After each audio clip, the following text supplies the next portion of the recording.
Yeah, buddies, it's the Bennington Show. Back live like rock and roll. I'm Ron Bennington. And I'm Gail Bennington.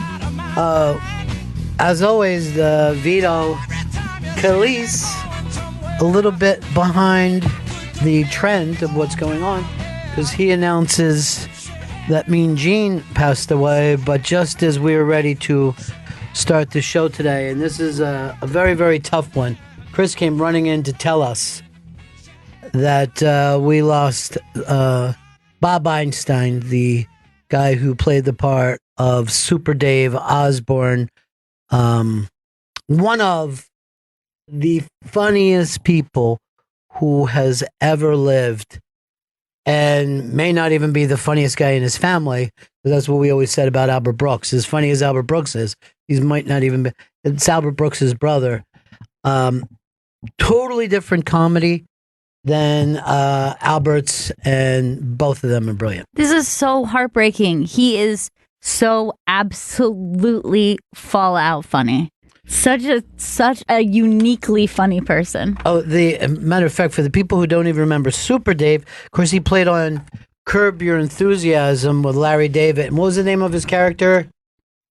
Marty Funkhauser. Funkhauser, yeah. Who was always hard on Larry David, and could just drop the driest humor ever, and it would just it would just drop like a bowling ball. It's just so great. Such a funny character on that show. So hilarious. On Arrested Development as the surrogate was just like maybe my favorite Hilarious. Additional character that they ever introduced. For me, there was two things. Albert Brooks's move. Well, I'd be lying if I say it's as stupid and silly as the Super Dave thing is. I fell out every single time. But also in the movie Modern Romance, that he's the guy selling sneakers and track gear and is just upselling Albert Brooks the entire time. And then finally, like, oh, forget about it. I thought you were serious. Just buy the box. It's just so funny. And then I think the funniest thing is when I think Funkhauser was in this on Curb, where Larry David, instead of writing beloved aunt, there was a typo, and in the newspaper it was beloved cunt. And I don't know, there was nothing funnier to me. And when people act like certain things should never be done, here's a death thing, a word that's supposedly the worst word, and boom, was just the funniest thing that ever went down. All right, so that's all, it's sad, but also you're honoring a great life with him. But it's the Bennington Show, and we are back, and today is the last day that you can vote over at the iBang for all the year in comedy stuff. And this setup is it's stunning. This is like a book. It's like a book by the time you get the end of it. It's just stunning. It's all on one page now, so click right at the top of the page. There's the best of 2018 readers poll. Now, the people at Price Waterhouse, they don't let me get through all this, but I know there's some big surprises. I know for a fact there's some big surprises. This is the last day to vote. Last day to vote, and I'd run over and do it. And we're going to get into that, but also the iBang had this thing blowing up, and we can retweet it now. This blew up yesterday. Go to the Twitter, Chris. And Chris, let us know of any big news burst in during this. All right, so this. I didn't know the thing with me and Tim Dillon was up there. I'll just say our friend Vlad Kamano, and I wasn't aware of this. He has been taking Lexapro, right? Mm-hmm. Lexapro. His ass has turned into a perfect woman's ass. Really? Yeah, he calls it his Lexapro ass. And he was out like dancing around with it a little bit because he can Latin dance. And I literally was looking at it going, oh my God. I mean, he has a biteable ass now. But that show was so fun. I might even get into some of that later. Look at how cute Molly looks too. Molly Austin. She's terrific too, man. She's great. Maybe comedy's best dressed. Oh She's yeah. always very stylish. She has very cool style, all of her own. And Tim Dillon was put up like 12 minutes to midnight, right? Like the worst fucking spot you can get. And that fucker went out and killed. Did he? That's Killed awesome. it. Just came out of it screaming and was so funny. All right, let's go up to this thing because this was a big thing over the weekend. And the Interrobang wrote up, didn't write about the newest Louis C.K. media frenzy because as a site that promotes stand-up comedy, our position has always been that you don't judge comedy in progress or encourage recording in clubs, pirating, and more. Very disappointing. So Louis went and did something at Governor's, right? And he did like, I don't know, 55 minute set or something in Long Island. And at the last moment said, I'm going to be appearing there tonight. Everyone went out. The place filled up. He did a very Louis set. I mean, there's no doubt about it. He did some edgy things. Somebody recorded the whole thing, put it out, TMZ, Daily Beast, Vulture, you name it. It exploded with, oh my God, this material, so, whatever it is. But it's not, again, it's not finished material. And I think it was Doug Stanhope, and I don't need to defend him for the material, but Doug Stanhope did this thing where, like, look, if this happened with a band, right? If this happened with a movie, all you fuckers would be going crazy. And I'm but with comedy, it's okay. You can just do this. So that has been the thing. And there's a lot of interesting stuff going back and forth where people are going, okay, you worry about this instead of these awful things that he said. Right. Yeah, I think no matter what your opinion is of his material, it was clearly not ready for anyone to see in any permanent way. I mean, all comics should have the space and the time to work out the material. But we don't do that anymore.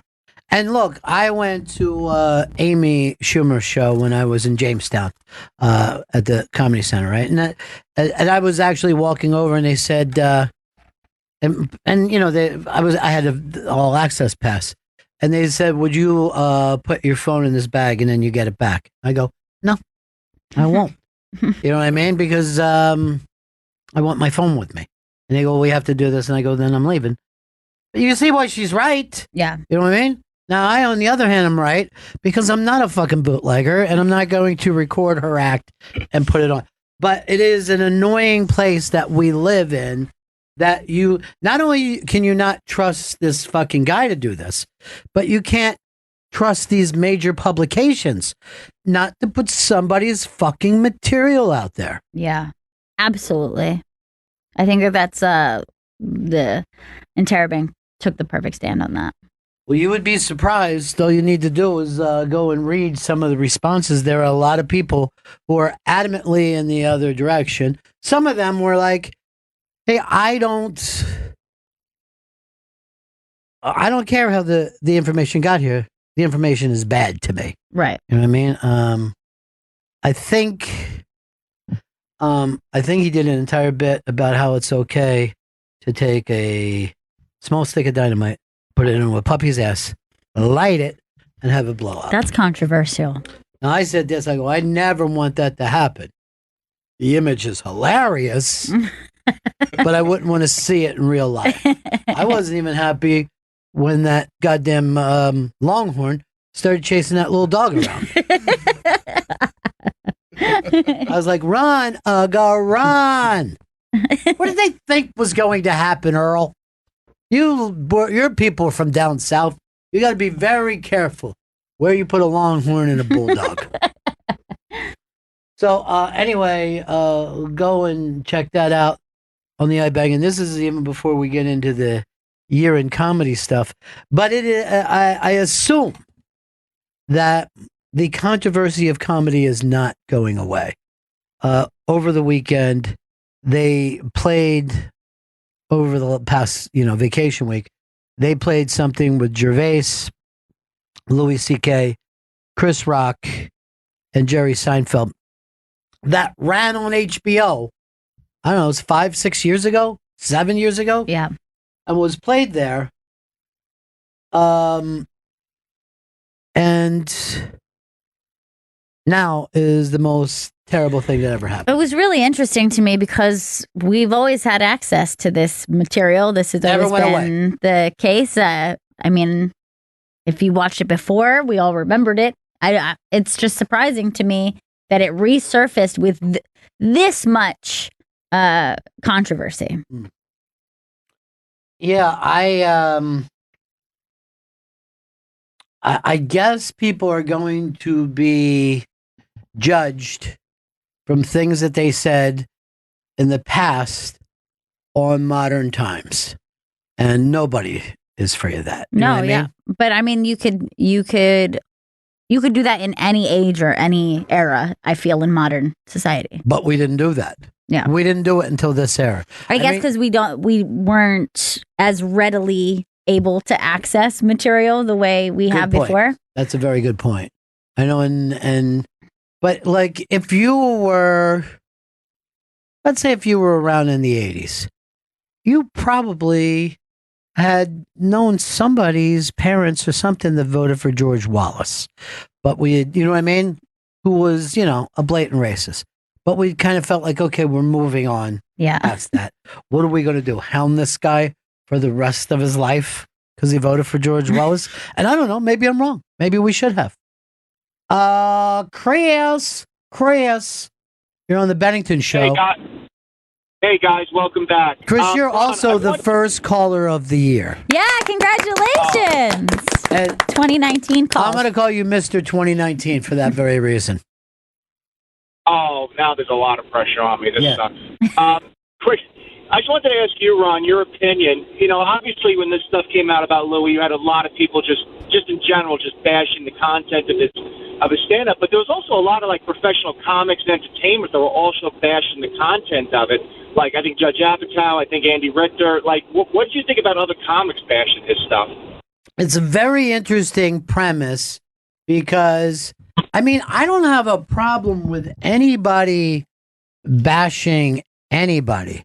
But the second they turn into silencing is where I'll start and talk about it. But I'll also say this about Louis, which I find to be fascinating. I don't see a lot of his longtime close friends supporting him after, of course, Sarah Silverman took a lot of heat for supporting something in him. And somebody else, I forget, I remember Sarah very distinctly because I can't remember who the other, but yes, other people did specifically. But it's been very rare. Now, I was sitting not too long ago with somebody that, and I don't know everybody's close friends, but I know that he was very, was on Louis' show, different projects and stuff like that. And I noticed that he was not defending as this and this was just a conversation between people. You know what I mean? And he was staying mum.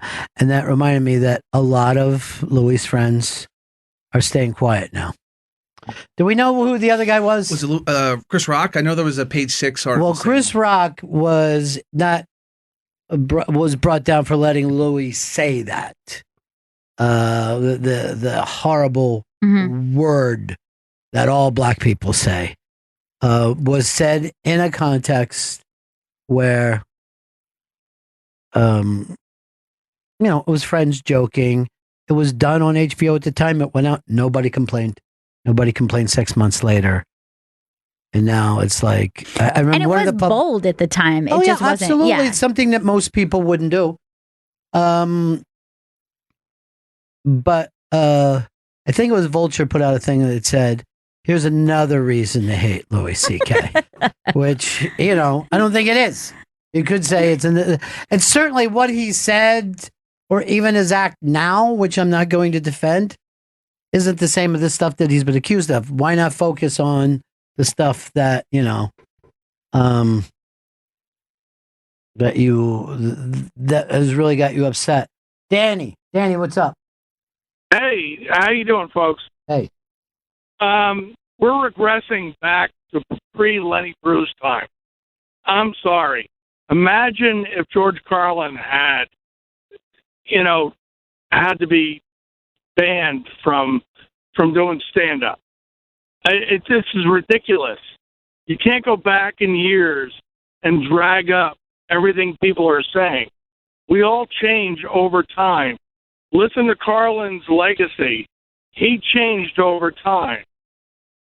But the 7 Heavy would have never been heard had it been left to the public today. Well, you bring up about Lenny, and this is how much history is changing. The New York Times did a thing of, was Lenny Bruce wrong? I mean, he was the guy during my entire lifetime that said that we watched and we held up, and I don't just mean in comedy, but people that were First Amendment people. Mm-hmm. We are now finding out that people, and First Amendment was something that we always held as part of why we were a great society, why freedom was important.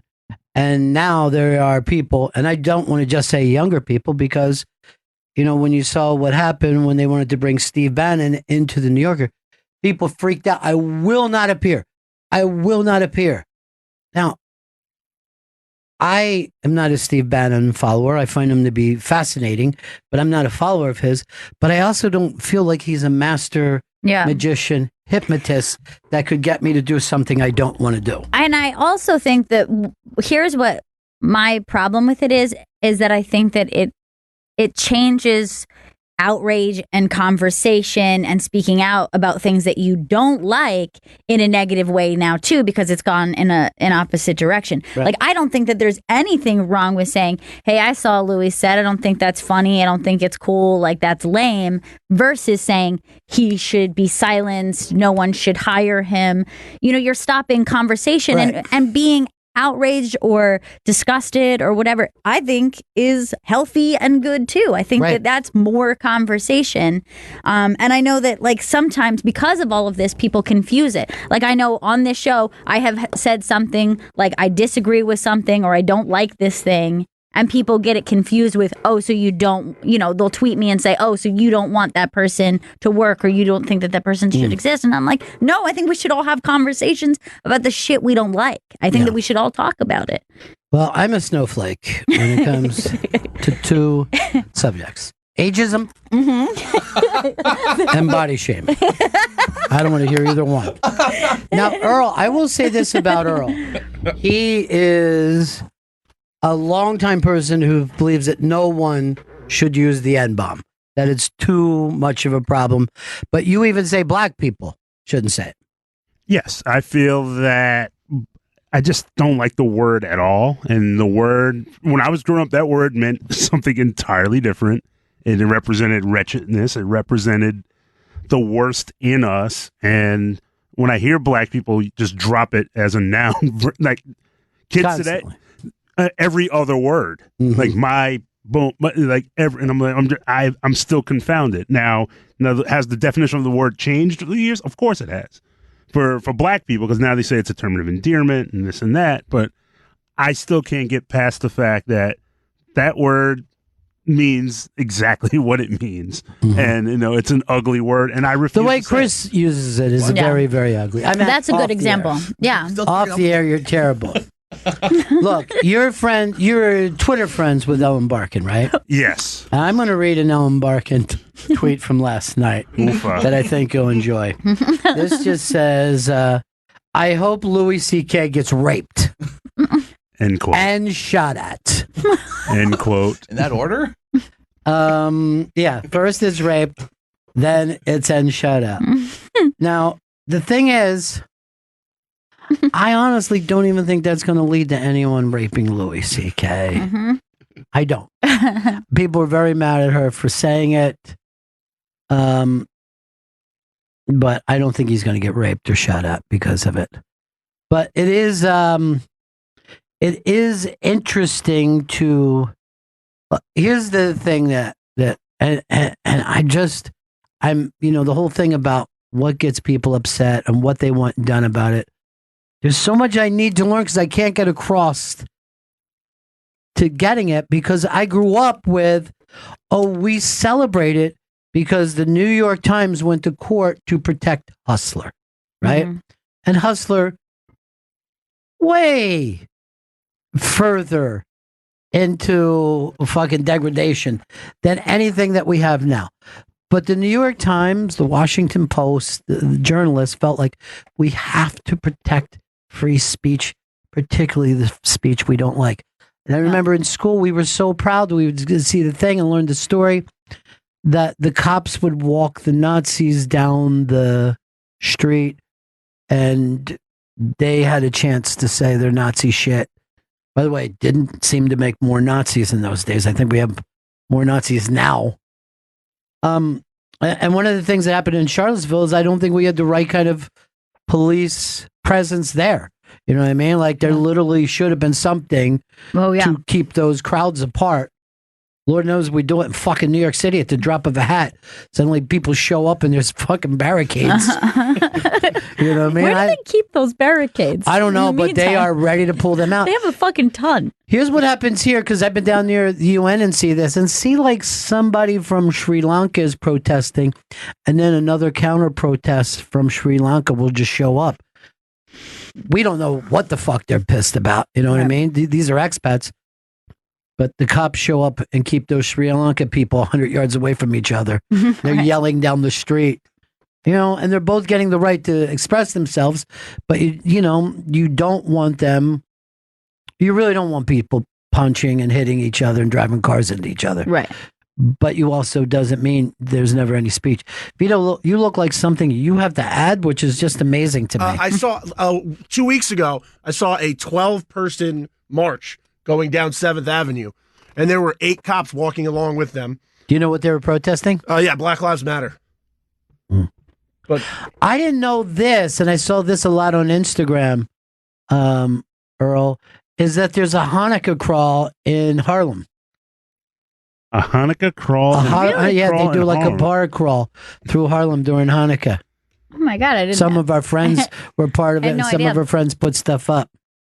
It's cool in one thing, and then I was like, Harlem's kind of changed a little bit. I only go to Hanukkah. Yeah, I mean, it could be like a great party day. I'm all for that.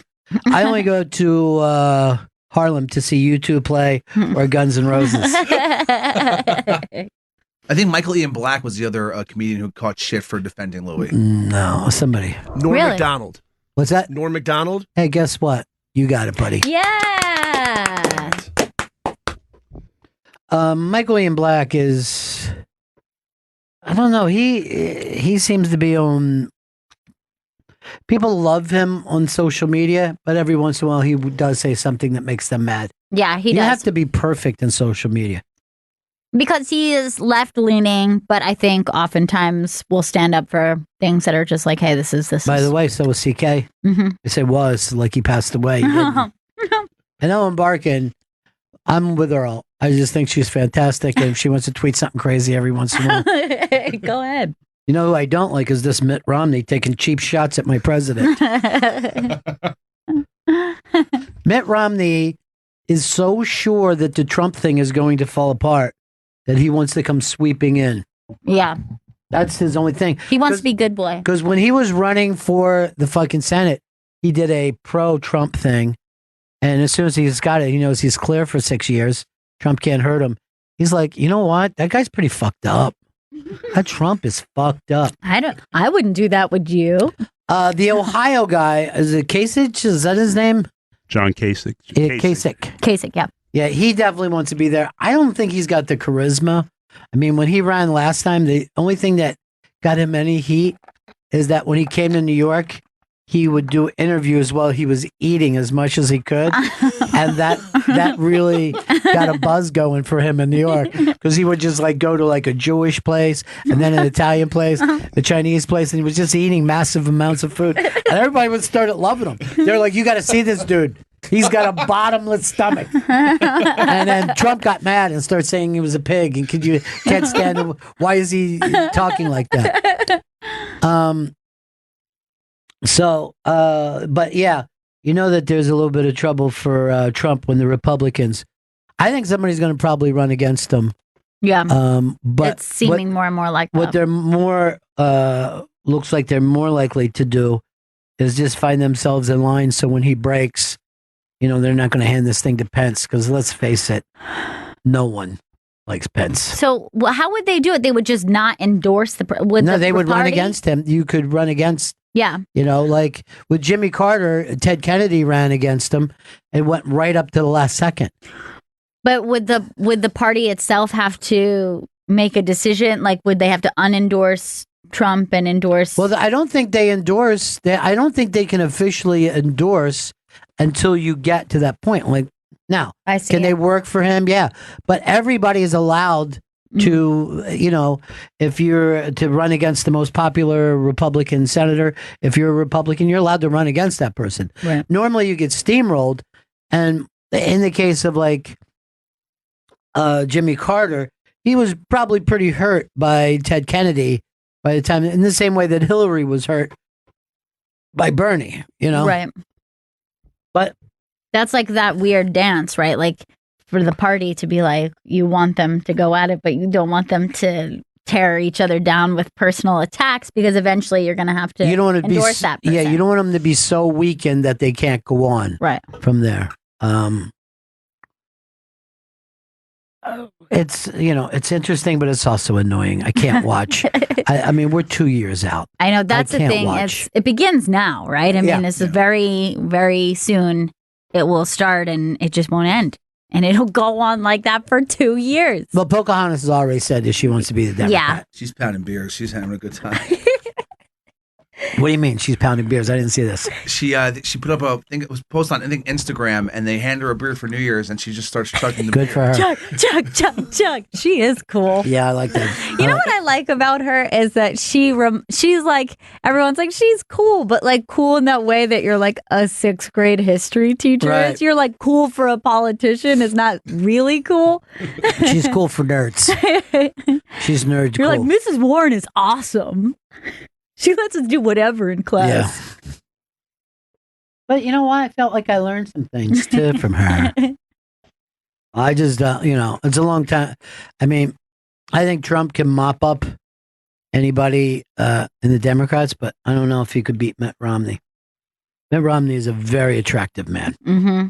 He has hair. that hair. That hair. I mean, he has the hair of a president. Yeah. I remember And he's got that was my concern with him originally. He's got the skin of a man who's never smoked or drank. I mean, that's the thing. If you look good, we know you had zero fun. Yeah. Vito's 25. He looks fucking terrible. Yeah. And that's because The he guy loves life. Yeah, he has a fun time. Yeah. He's looking more and more like a French-Canadian trapper. This is my favorite of his looks that I've ever seen. I think you got to keep it going. Yeah, I love it. The long sleeve shirts are working for you. Okay. Thank you. Yeah, long sleeve it up. Yeah, keep it going. Chris is just dad's shirt, the fucking loser. Why are you still doing that, Chris? It's because I own them. Get rid of them. What is wrong with you, Chris? A lot of things. All right, here's some of the things that Doug Stanhope says. Some guy secretly and illegally filmed Erin Andrews through a hotel peephole. It was newsworthy, so they could use the footage. Oh, no, of course not. But unless she was doing stand-up, maybe. This about comedians. I made this same argument about plenty of other leaked footage of stand-up comedians. And he's linking back the stuff. He said, take Louis C.K. out of the equation. If a full performance of Hamilton was pirated and uploaded to the internet, how would it be legal for all these shitbag gossip websites to provide that illegally obtained content on their sites? Absolutely true.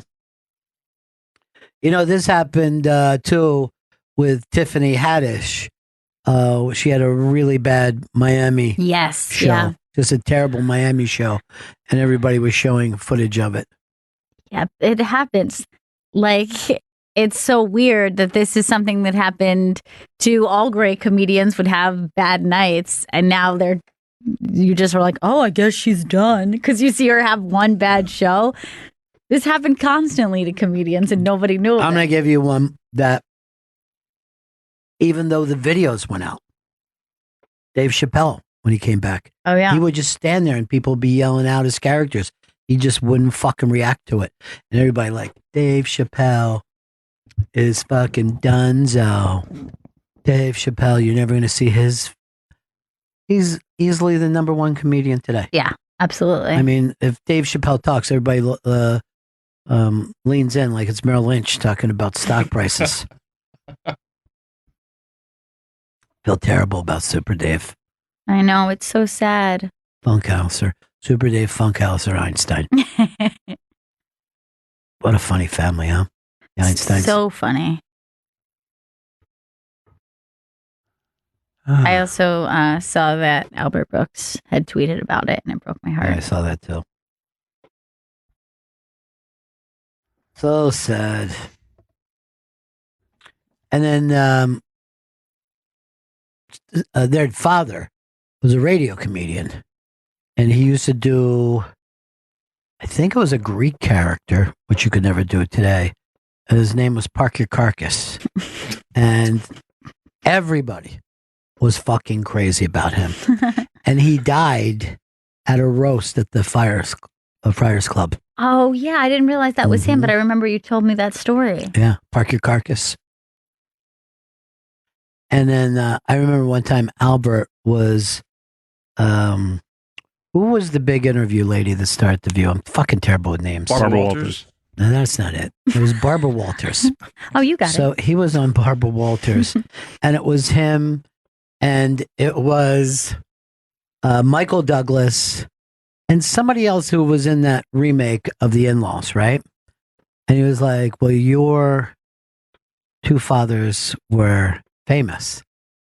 And Albert was like, and my father too. My father was Park Your Carcass. And she started laughing like it was a joke.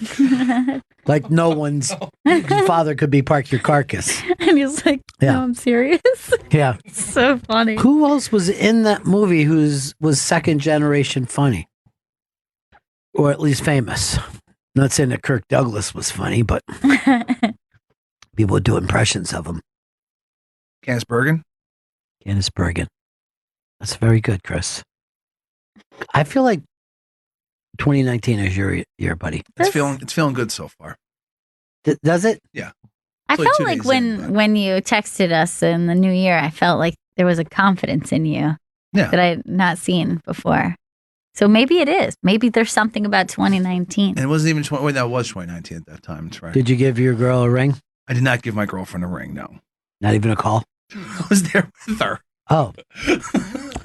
I have to tell you this. I want to get into the comedy stuff, but I have to tell this New York story. So I go out. I was literally on my way to the Attell show, right? At Caroline's. And everybody on the street is like, oh my God, what's going on? I turn around and the one side of the city is completely light blue and it's at nighttime. Completely light blue. And then you would see these flashes and they're like, it's Astoria. So New York being New York, everybody on the street said the alien invasion is here. It looked like an alien invasion from a movie, right? And one guy said, flying saucers are coming. I go, I don't know what. I mean, flying saucers haven't been big since the 80s. But there's the pictures. Jeez, that was the weirdest. So and it's over, it looks like it's over Astoria. Yeah. So I call Chris and I say, are you seeing this? And of course he wasn't. He was in Brooklyn. So I said, look at the sky. It's going crazy.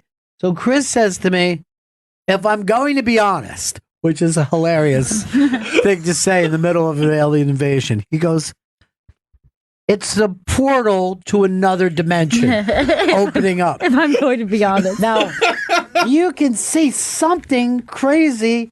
And look, there's Chris's neighborhood. I'm, right fucking there. 9 blocks away from where that is. Now, by the way, I only live across the river from that. So I'm seeing that from there. And Instead of heading to Caroline's and David Tell, I'm heading to the fucking river. I'm ready to see the alien invasion. No, and I'm checking turn back. I'm checking with Gail and her mom and everybody going, oh, you guys, seeing this. And as I'm heading to it, your mom is the one who brought up terrorist attack. And I'm like, oh shit, I didn't even think of that. That never occurred to me. Light never pollution once is occurred to me. the new terrorist attack. But it was stunning to see. It's so weird. I mean, first of all, it completely looks like the scene in Ghostbusters when it takes over and the fucking the light. Yeah, it looks like Zool. It's crazy. Yeah. Well, everybody on the street was bringing up Independence Day. Yes, looked like that too. It's too weird. We've seen the city destroyed too many times in movies right. to not assume that. That's why a lot of people want Marvel. Because Marvel has destroyed New York in like fucking 8 different movies in a row. But since it was Astoria, I was thinking War of the Worlds. Remember those fucking things? The tripods came out. Just that was in Queens, right? Like they were coming out in Astoria.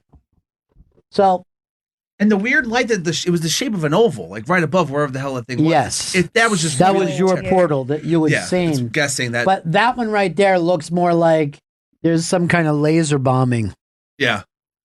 So the people in the around the country, I don't even know how much attention they paid to it. Or? So the second, all of a sudden it just goes back to normal, right? And it was like, oh shit, what happened? Did they leave? And then people were saying they are saying that something blew up at Con Ed. It was a Transformer. Thank you. Transformer blew up. And I'm like, I've seen Transformers blow up. They're a lot smaller, every time. And it always happens in Jersey during a bad snowstorm because they still have telephone poles over there. Yeah, I think I saw one during one of the hurricanes. It was either Sandy or Irene. And I was like, yeah, I saw that shit happen. It didn't light up the whole city. Yeah, it was smaller. And they're going, it's a big one. But people in the streets going, oh my God, the FBI really is ready to cover this up so fast. It seems like it would be a cover-up. They're like, brilliant idea. Well, you know what I loved about it? So everybody, was texting each other who lived in the city. Hey, what's going on? Are you seeing this? People are reaching out to each other. But the thing that I thought was so crazy was this was one of those moments. I went on Twitter, a million things already. Look at these pictures. Look at this video. Nothing on the news. Nothing on the news. It took so long, even for local news, to catch up. 10-10 loses.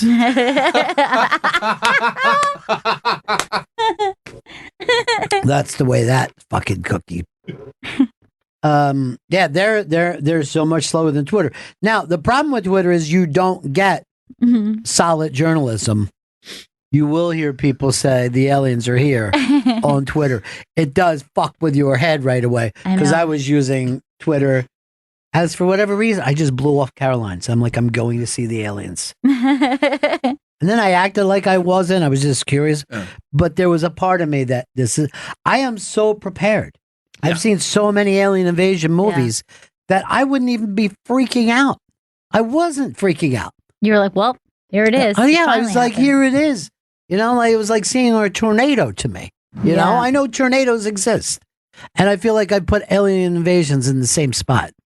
That is interesting. It's like if there was an alien invasion, just like the way you see in some movies where like they show up in the ship and the ship just hangs out for a little while so everyone knows that they're here, but like they're not doing anything yet. I wonder like how not freaked out most people would be like. Most people would be like, oh, weird, this is happening. But not as weird. Like you would think everyone would be going crazier. Right. But we probably would just accept it. We would probably go, well, this is something we kind of have been writing about and the human condition is to accept anything. You know what I mean? And that's why we quickly get over like school shootings. You know, we see it, we freak out, we have a couple bad days, we go back to normal. That's how we'd be if the alien ships were above us. And if it was aliens, you know what I was going to say? What's that?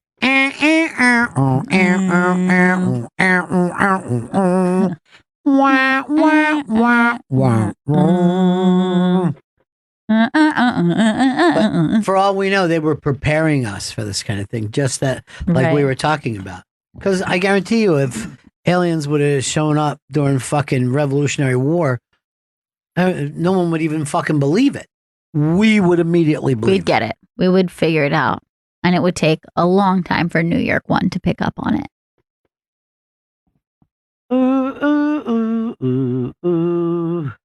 All I did was I started after Ron talked to Ron. I went to Twitter and searched Queen's Light, and it was just a giant scroll of people. Oh yeah, it was everywhere. Yeah. Look at your baby I know. sleeping surrounded by all those stuffed animals. She might have too many toys. She might. Ugh. Breaks my heart. Amy Miller was here while that happened. So she was visiting the city, and the first thing she did was text me to check on you, Chris. And I thought that was very sweet. Is Chris okay? Here, it's in Astoria. I think she kind of likes Chris. She doesn't say it. No. But you think she likes him? She treats him nicer than anybody. That is true. She does have a lot of, she respects you in a way that most other people don't. Just weird. Yeah. It throws me off. Does it feel good, though, to have someone love you? Off-putting. Would you beat up Ron Funches for her? People were saying they had a little Twitter fight, which looked to me like Ron just overreacted. Yeah, it was a Twitter misunderstanding, I think. I think sometimes people do that with Amy, though. Sexism? Yeah, it could be. I mean, some people just don't get to tease like other people do. But very often it's women. Women are not allowed to tease at the same level. Like, you'll see, like, if you have a group of men all joking around with each other, wait till the woman jumps in, like, yeah, this guy is an asshole. And everyone's like, she really disrespected you. She must hate you. She must think you have a small penis. I saw Nick DiPaolo. Nick DiPaolo did that with Bonnie McFarlane. Oh, yeah. Mm-hmm. Exactly. When I was on the show. Where you were teasing in the same exact way. Yeah. Oh, I just got a text, Chris, from somebody else who says they love you. Oh, that's nice. Who is it? Tom Sharpling says he loves you too. He doesn't really show it. See, all my comedy friends love you, Chris. Why don't you make out with Tom Sharpling? I mean, I don't know if he wants to make out with me. Would you French Tom Sharpling? I wouldn't want to French Tom Sharpling. What guy would you French?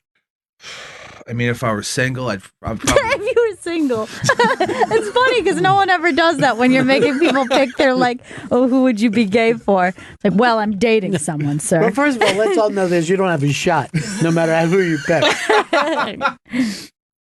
Steven Dorff, I think I'd make out with. He's gone from cute to handsome.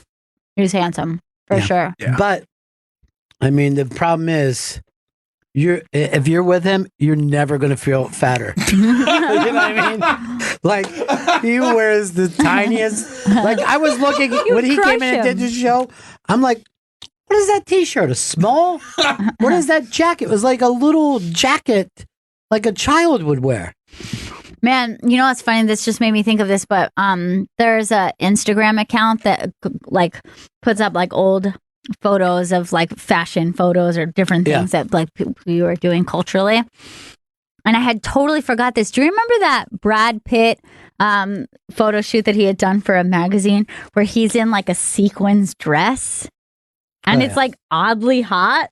It was so weird, but I was like, let's take a look at it. I had totally forgotten. This would be like, I think, early to mid 90s Brad Pitt. Is that him at the water? Yep. That first one there. That's Fight Club, Brad. Oh, yeah. He's Fight Club. So he's actually cut and he's wearing dresses. Yeah. Like, Chris, go back to that one that you're at and then go to this one. Here. Like, weirdly hot. It looks like he's wiping cum off his mouth. Like, strangely sexy. All right, go ahead. Keep hitting. Well, the thing about one time I was when the hotel used to have the great diner and we would go over and eat there, and I was walking back and this fucking car pulled up and Brad Pitt jumps out of it, right? Just in Times Square. I guess they were going to do a movie around there, but instead of like just like being cool, he was really trying to push this zombie movie that he had going down. So he was like running around high-fiving. and his hair was long and like really blonde, and I was just like, fuck. I never fucking saw a person who looked like this in my life. Yeah. Not male or female. Yeah. I mean, it was like a Nordic god came down. It's pretty crazy. Like he has the masculine sexiness, but then there's like something very feminine and beautiful about him. Dude, let me tell you something. I saw Paul Newman when he was an old man. His best friend had just died. And Paul Newman was, seconds before. Paul Newman was had been in his race car, so he was sweaty, and his hair was gray and very, very thin. And he was in complete agony and mourning. And I just thought to myself, that man's beautiful. I mean, he was a beautiful man as an old guy. Yeah. Totally. What's that beautiful. Coen Brothers movies that he did, Hudsucker Proxy? Yeah. He's the bad guy in that. He's fucking gorgeous. So stunning. I agree. I bet Tom, not a big fan of Louis C.K.'s stuff. Sharpling? Mm-hmm. Let's see. I'll leave it to him. Yeah. Maybe he wants to keep it private. A lot of people are trying to keep their things private. I just think people should be able to do their acts. I mean, I support Earl for that. Mm-hmm. And I supported James Brown when he came back from beating up, everybody. I think he beat up 32 female women. And I'm like, okay, he did a little time. Let's fucking hear the music. If you all remember, he is James Brown. Yeah, he is the godfather. So, Vito's entire family are just greasy Italians. I mean, the way they... Vito, I got to see the Gotti movie with John Travolta. What did you think about it? I wanted it to be worse. Really? Yeah, the reviews were so bad on it that the movie wasn't as bad as I wanted it to be. It's like that mid-range bad where it's like boring and just kind of shitty. Yeah, it was boring and shitty. That's so much worse than a really bad movie. Yeah. Because they were pushing it as like just the worst thing you ever like. Movie Pass produced it, and they were like, "Show yourself how bad this movie is." So I thought it was going to be fun. I didn't know Movie Pass produced it. They either produced it or jumped on. I know there was a point where Movie Pass was pushing the shit out of seeing. Seems like I just caught you in a lie, buddy. You don't know shit about Movie Pass. I'm an AMC Stubbs. He used to talk about it every day. I know. Ron, did you get your Movie Pass? It's going to change your life. Sorry, it was a Ponzi scheme. I'm glad you guys didn't get in it. Do you see a movie a month? It takes care of everything. I go, I don't even think I want to see a movie a month. You're like going to the eye doctor once a month and have him check for stuff behind my eyeball. You're right, Vito? Looks like you're having some back problems. Yeah, no, I don't know what it is. Today I woke up and my back is just the worst it's ever felt. Do you want me to stand on it? No, I don't want you to stand. You want Chris to stand on it, crack it for you? That pressure might be better. Do you get a bad back? Yeah, this is sometimes I'll get lower back pain, but this is the first time it's like it's up here that it's just tight. And I'm just a week back. When do you get that? About a week back. The one thing in life you don't want is back or neck problems. Yeah. I've had friends with it, and their lives are disastrous. Oh no! I woke up one morning with like a neck I just turned my neck, and then like I heard something like kind of snap or pop something, and I couldn't move my head left to right. I had a friend like that. And like we would be like 19, 20 years old, and his neck would go out, and he'd have to have a neck brace. Tommy from Aaron, fucking fidget, and he was a fucking cool kid. He wasn't a fucking. He was a pretty good little fucking athlete. He was a party guy. He wasn't the fucking kind of nerd you expect to see in a neck brace. So what happened? Like when he was feeling healthy, sometimes I'd be right next to him. And I'd go, "Hey." They get him to turn around and look real fast. And he was like, dude, don't fucking do that. That's 4 months out of my life. But he would just have this fucking neck. There is nothing worse though when you fuck up your neck and then like for a whole week you're just turning whole body. Terrible, like, man. It's awful. I had that like not long after the baby was born because it's like something like when I was breastfeeding, I was holding her, I did something, turned my neck and fucked it up. And I was like 2 weeks. I had to pivot a whole body to look left. I don't remember. This was years ago. You were a little kid. So I'm watching a fucking movie. For some reason, instead of just sitting in the fucking chair comfortably, I turn around and I'm treating the chair like a couch. And I'm in some just crazy thing. It felt good at the time. And I'm watching and I'm enjoying this movie for 2 hours. I had fucked up some lower thing on my back. Like, what are those things that the fucking weak people complain about all the time? It's like Lumbar, lower lumbar. whatever it is. There's like little discs that or whatever. Yeah, and that's I it. fucking injured one of them. Ugh. So now I feel zero pain. Then I go like this. I can't fucking get up. I ended up having to get like a fucking kitchen chair and was like using it Like a walker? like a walker for 2 fucking days. I can't fucking get up, right?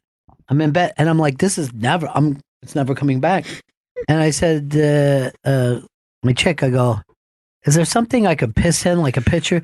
She goes, you're not pissing in this fucking, you know what I mean? You're not giving up. I go, then, if you're not, she goes, I want you to get up and walk and piss. I'm going, it's going to take me a half an hour. And she says, good, do it. And I go, do me a favor then. Get me a fucking gun and 1 bullet. And I'm fucking shooting myself in the brain because I'm not living this way. And then like 3 days later, I was fine. And it never came up. But ever since then, if I get a little pinch, I'm like paranoid, like, fuck, is this happening again? I'll be And stuck for a week. It's been like fucking 20 years. And I'm still like, oh my God, is that my lower lumbar just went out? It's so bad. I won't even watch a movie with Carol Lombard in it. I'm like, I can't fucking risk this. Ba, ba, ba, ba, ba. Are you looking at pictures of the baby we're getting? Mm-hmm. Do, do, do, do, do. Oh. God, she's cute. How about the other day when I was just started to treat her like an infant and I was holding her like... I know, and you're like, little baby, you have to go to sleep. And she was acting like for a minute, like she was going to fall for it, like she was trying to climb it. Little baby, very sleepy. Right? Going back and forth, and she just started to shut her eyes, and then she was just like, fuck. Let me go. I'm not a baby. Let me go. Had her foot on my face, pushing away. It was so goddamn funny. Look at that mug there. I know. Why'd you leave me, mommy? No, don't say I mean, that. that's what I'd be please. saying. It's very That's what I'd be difficult saying. after the break. Ooh. I was on the train this morning with a woman who had her baby in the carrier, and she looked at about Juju's age, and I was thinking, like, why does she get to be with her baby today? You can bring that baby in. I should have brought her love in. to bring the baby. Ooh, ooh, ooh, ooh. What's that weird noise? You hear that? What was it like? I guess someone having a brain stroke? No. No one hears it? I heard like a certain tone. Did you hear it, Earl? You know, like this weird hum. Thank you. Maybe Oh, that's okay. it. I didn't have my headphones on, maybe. I felt it sounded to me like if somebody would have hit a gong like 5 minutes ago, and I was just getting the end Like of the the little gong. reverberation sound? Yeah, reverberation sound. Mm. So he didn't want to comment, right? I said I'm awaiting your CK response. I will not read on air. Still didn't get it. I still haven't got it. You're not going to. People do not like to talk about it. You know what I say to them? Hmm? Talk about it, talk about it, talk about it. Ooh. That was Earl's fucking theme song when he was in prom. That was his prom. All the other kids got out of the way, and he danced to Funky Town. Oh, 2019 is going to be your fucking year, buddy. I feel it. You're I'm the ready Demolition Man. Wesley Snipes? Don't be a fucking racist, dude. The Demolition Man was Sly. Good, I forgot. Yes, there was a black man in that movie, but he wasn't the Demolition Man. Got mixed up. You fucking love Wesley Snipes, though, right? Oh, big Wesley Snipes fan. Went to Sony Purchase for a time. Yep. With you? No. And why are you so excited, Chris? Because you had the same taste in education. Exactly. Hey, did everybody watch all the Travelers episodes on Netflix? No, I did I not. finished Haven't 3 yet. seasons over break. Wow, nice. Yeah. So if you ever want to discuss it, I already know the end. I don't spoil it for you. Oh, what happened again? I heard it. It's my mic. Look it. When I touch my mic. I will have to swap out the cable. I'm just going to keep doing it. Oh, There it is. Shouldn't that stuff happen There it is. before the show? It didn't happen before the show, so we'll figure How do you that know out. it didn't happen before the We show? were Chris? testing mics before the show. For how long? A second? 5 to 10 per mic. 5 to 10 is what you should get for being a bad producer. Chris, listen. That's That's it. That's the bad sound he heard. Let me hear it. Put your headphones on. Tell me if this is what you heard. I'm going to try to, but why can't I get little earbuds for here? You know, I watch all the fucking stupid ESPN shows, and they're all wearing earbuds. Okay, I ready? get fucking old cans from 1970s. No, that's not what I heard. It isn't? No, but that is annoying. Great producing, Chris. It's my lightsaber. Alicia, what's up? Hi, I just started listening to the show this fall, and just wanted to let you know how much I enjoy listening. Yeah, it is good. I listened to the Christmas show, and I did not realize that Gail, your baby, and my son share a birthday. Aw, so sweet. Congratulations! Thank you. I don't have any friends who have babies, so it's been nice to hear from somebody else who's got a baby who's the exact same age. Well, and talk to Gail what about it's it. That's like all she being a talks mom. about. It's true. Yeah. As a matter of fact, Gail has like all these friends that have a baby with almost the same birthday because all the yoga really? moms. Yeah, so I met a bunch of women who we were all doing prenatal yoga together, and so me and a couple of the moms who had babies with like close due dates got to talking, and then we stayed in touch, and then now we see each other all the time. So our babies are all within 2 weeks of each other, and actually, there was another baby who has the same birthday as Juju. Wow. Yeah. Nice.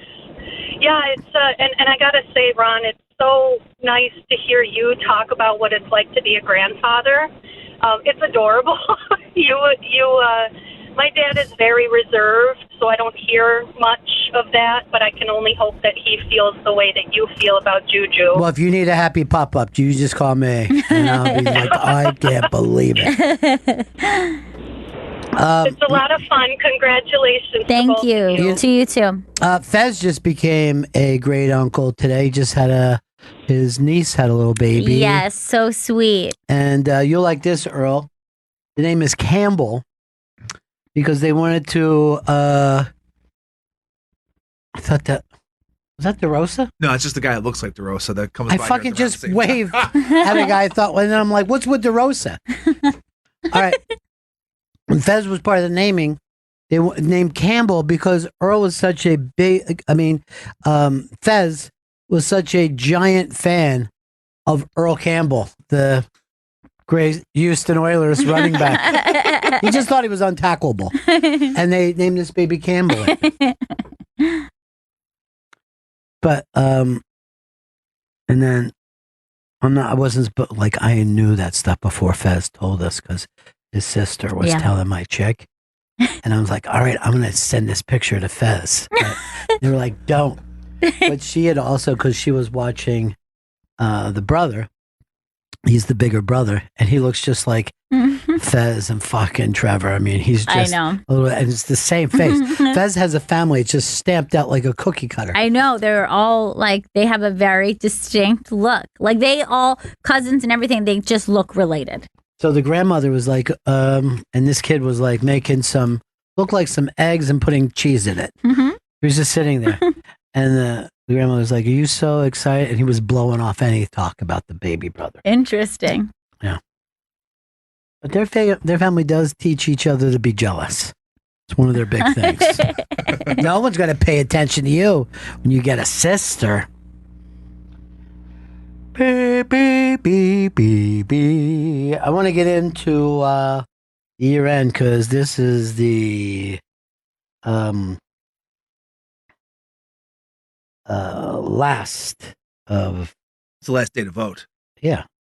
But before I do that, I wanted to think of some stuff that, we haven't commented on. And the Kevin Spacey fucking video was better than any movie I saw this year. So insane. That was so shocking and bizarre. You know how hard it must be, though. You're a performer. You know what I mean? And they take that away from you.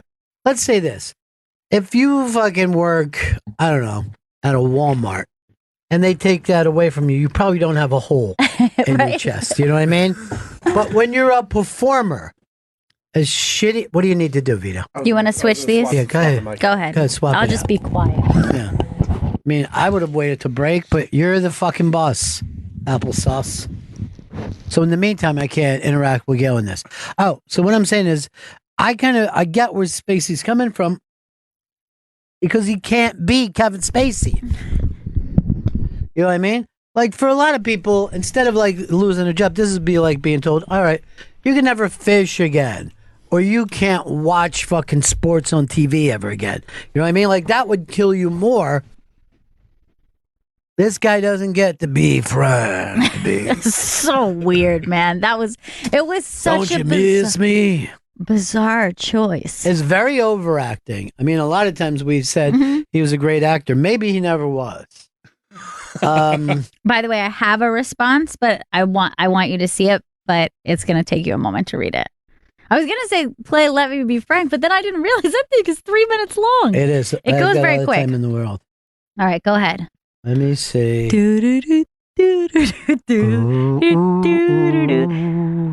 Reading the response, and I will say, if you notice what he says at the end, but I'm not gonna release someone's statement. I feel on their opinions on someone else. Also, you can still vote for the National Comedy Center for Best New Attraction from USA Today. Go to the ibang.com. There's a you can click right in the top banner. It'll take you to the site where you can vote for National Comedy Center. First of all, I think what he thought was very interesting. Mm-hmm. Me too. But I wouldn't tell anybody to do anything publicly because you could get hit by both sides. But you know, I love fucking Paul, and he's on fucking Louie anytime it comes up. Right. Paul F. Tompkins. And he just fucking rips. Yeah, he does. The alt guys are, I think, more hurt. You know what I mean? That could be true. I mean, the O&A, let's say, the O&A Howard people, they don't expect anybody to, you know. You know what I'm saying? I mean, it's just not in them.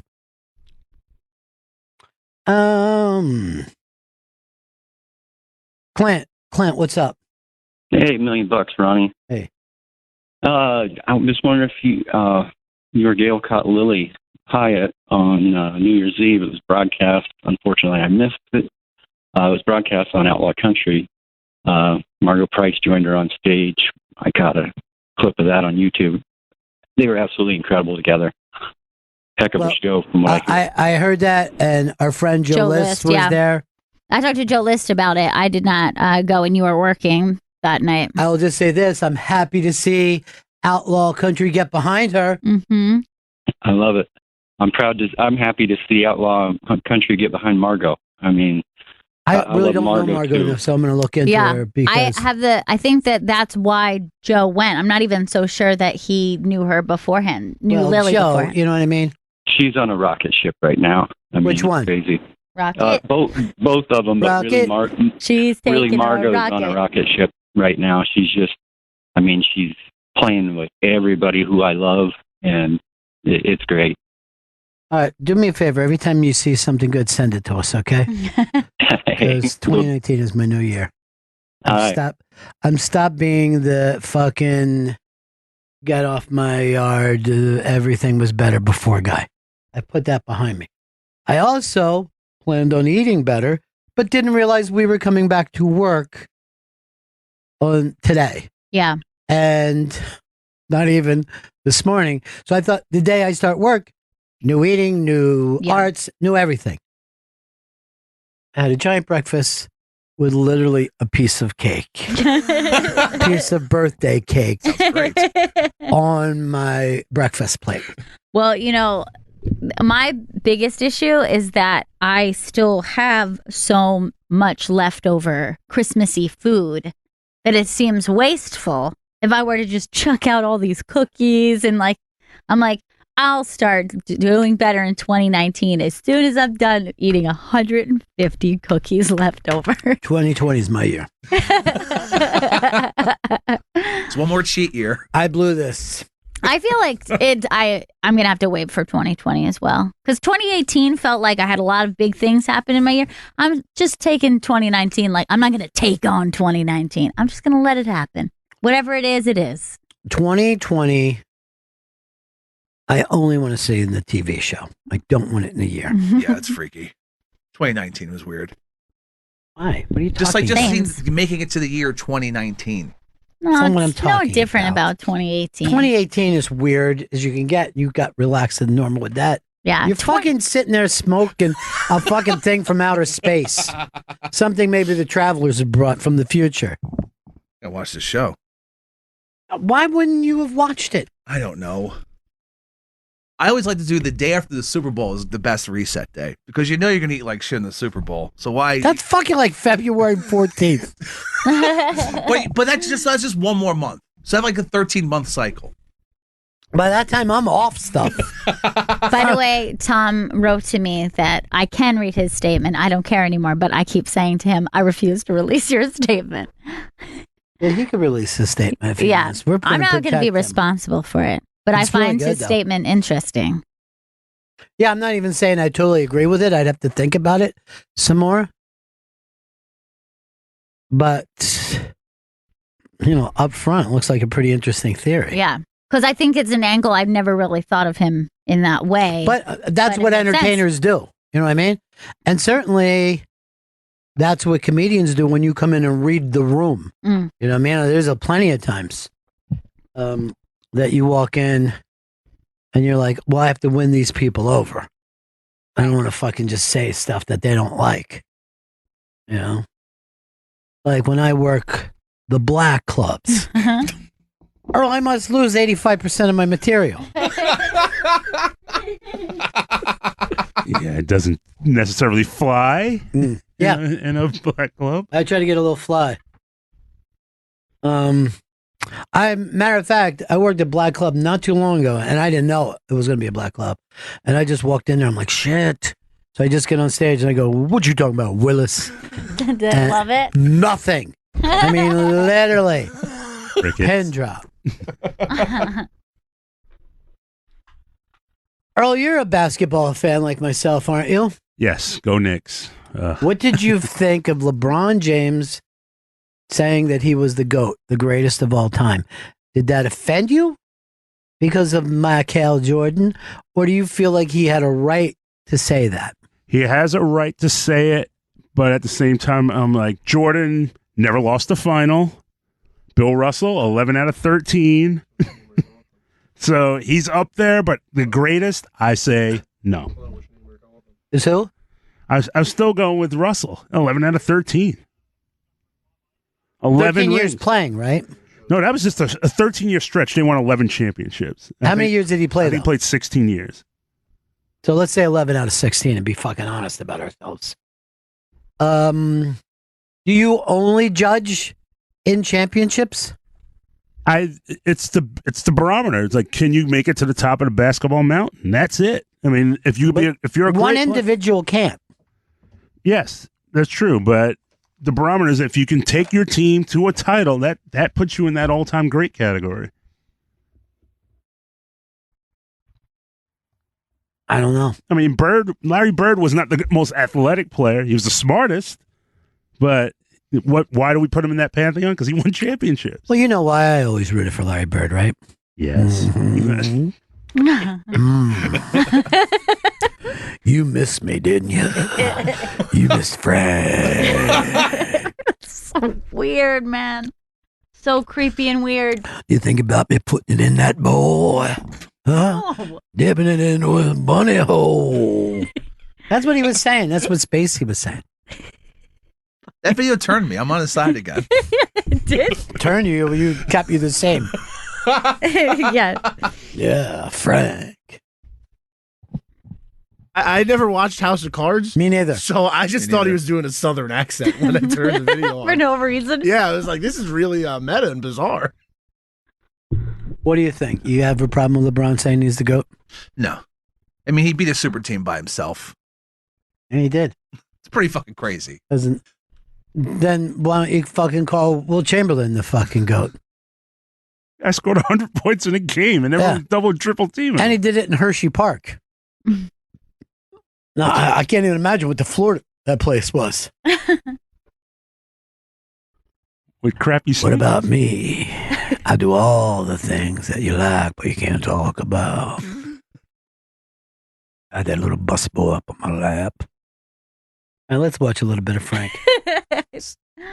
Who could believe that he was going to do this?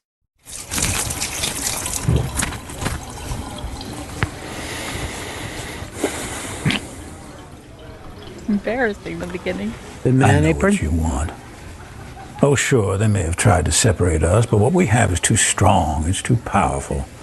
I mean, after all, we shared everything, you and I. I told you my deepest, darkest secrets. I showed you exactly what people are capable of. I shocked you with my honesty, but mostly I challenged you and made you think. And you trusted me, even though you knew you shouldn't. So we're not done, no matter what anyone says. And besides, I know what you want. You want me back. Of course, some believed everything and had just been waiting with bated breath to hear me confess it all. They're just dying to have me declare that everything said is true and that I got what I deserved. Wouldn't that be easy if it was all so simple? Only you and I both know it's never that simple, not in politics and not in life. But you wouldn't believe the worst without evidence, would you? You wouldn't rush to judgments without facts, would you? Did you? No, not you. You're smarter than that. Anyway, all this presumption made for such an unsatisfying ending, and to think it could have been such a memorable send-off. I mean, if you and I have learned nothing else these past years, it's that in life and art, nothing should be off the table. We weren't afraid, not of what we said and not of what we did, and we're still not afraid. You know what you're accused of, though, right? Yeah, it's crazy. This is nuts, man. Yeah, it is nuts. And it also just makes all actors look nuts. You're like, oh, you just like pretend? You're just an adult pretending? I did like that he has a little piece of business with his turkey carving. I'm carving this turkey up right now the way I'm going to carve up the prosecution.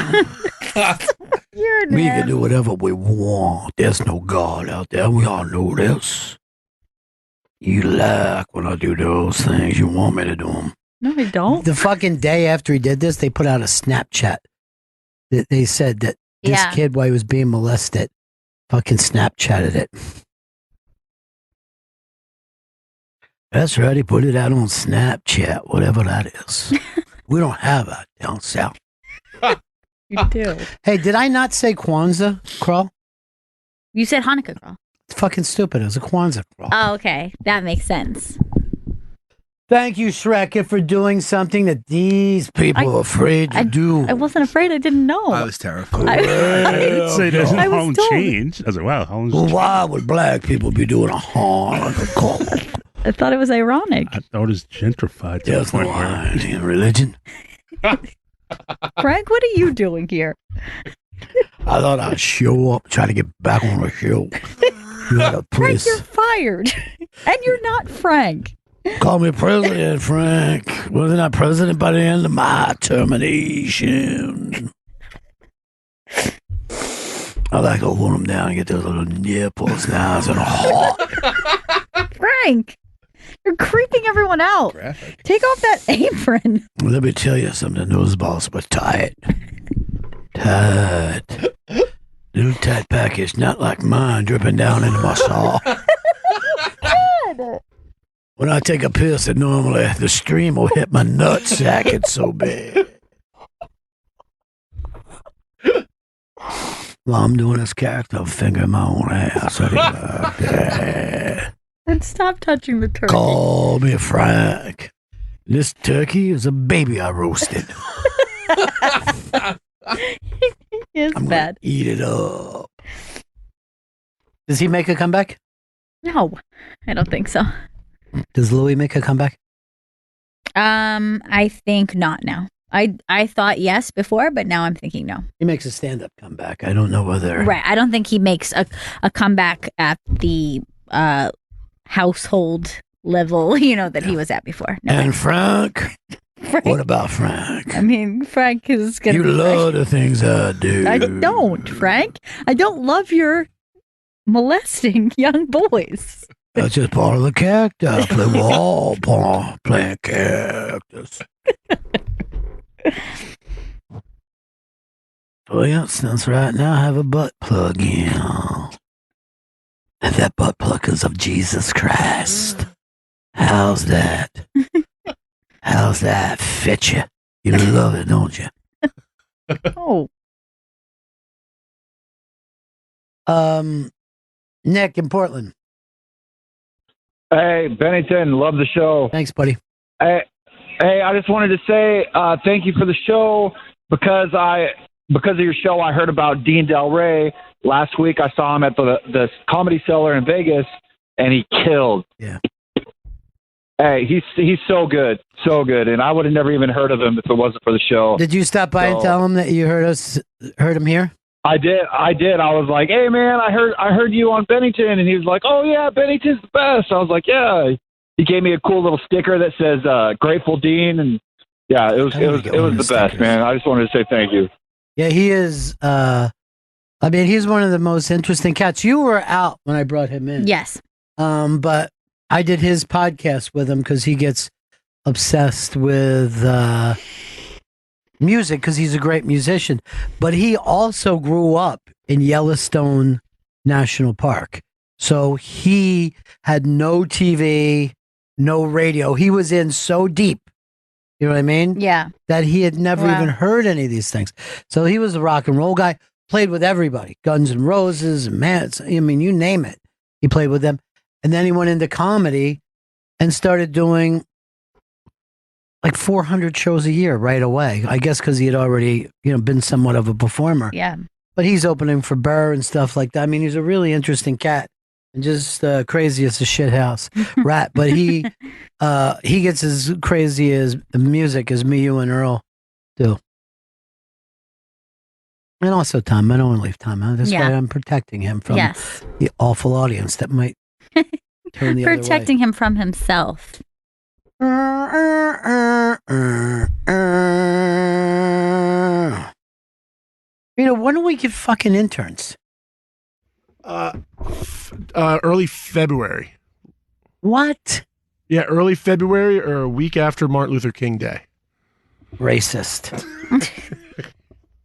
Early morning, April Fool.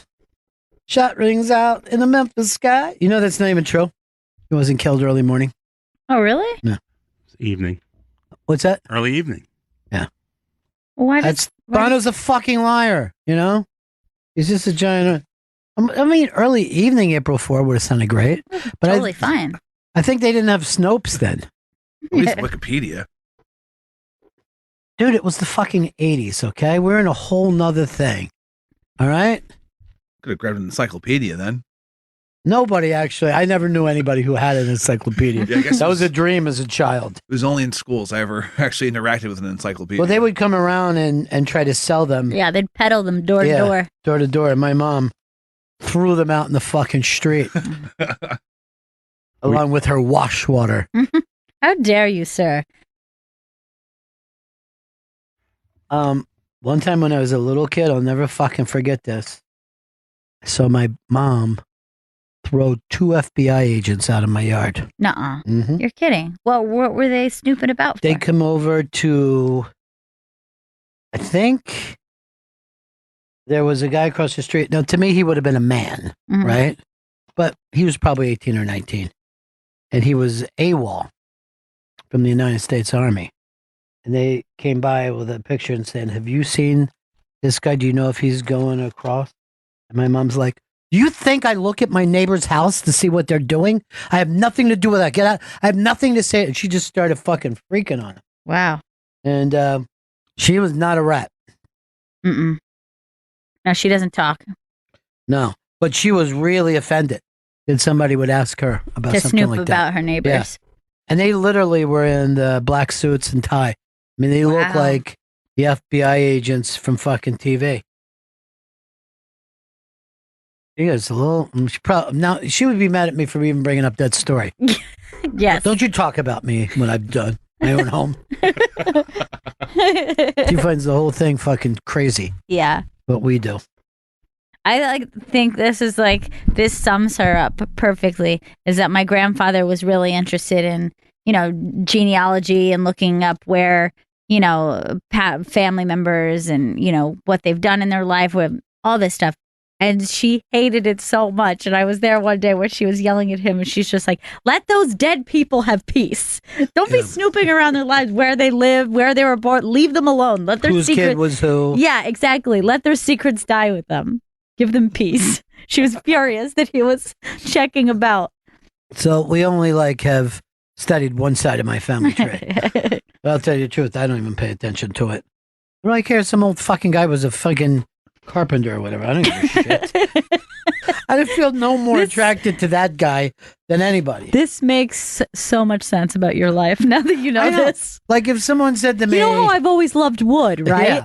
Yeah. I was always like, if Abraham Lincoln, I wouldn't care if my fucking relatives were Abraham Lincoln or fucking straight slave owners. Mm-hmm. That doesn't fucking represent me either way. I heard the Mormons are the ones in control are the ones who started all You these know why, sites. right? I think they get access to the birth records to get the souls or whatever. You're exactly in your own crazy way. They Wait. baptize the souls. They baptize those souls into the Mormon thing. They baptize dead that people. shouldn't be allowed. But now you sound like my mom because she had a cousin who turned Mormon and would always try to do that. She would never get shit from my mom. Wow. I'm like, Mom, none of those dead people are Mormons. They're dead. I guess their birth certificate's a Mormon. That's just a piece of paper. How would their birth certificates be Mormon? No, because they're getting the documents and they're using these documents or whatever. They can't change that to Mormon. They're saying a prayer over them. But those are not called dead Mormons. It's all fucking made up, Chris. It's like if I said I was in a fucking club with Jimmy Cagney. He's dead. And I say I start in a club. It's me, Jimmy Cagney, Bogart. It's not a real club. It's just me. Don't forget Frank wants to be in that No, club. not you, Frank. Let's let him in. I like to slither around like a snake on my belly till I find some youngster. Frank, this is none of our business. Teach him about the love that cannot be said out loud. What? The forbidden love.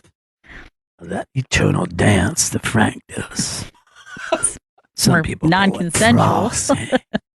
Frank flosses. No, See stop that? flossing, Don't you Frank. miss me, bro. Stop trying to relate to us by flossing, Frank. Look what the youngsters do. They Frank. start flossing themselves. It's hard for me to do at my weight.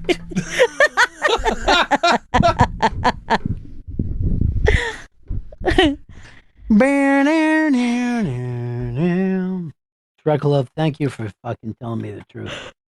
Unlike these cowards of the Okay, camp. I didn't have the information. I just believed you with what you said. I was talk scared. shit. I was scared.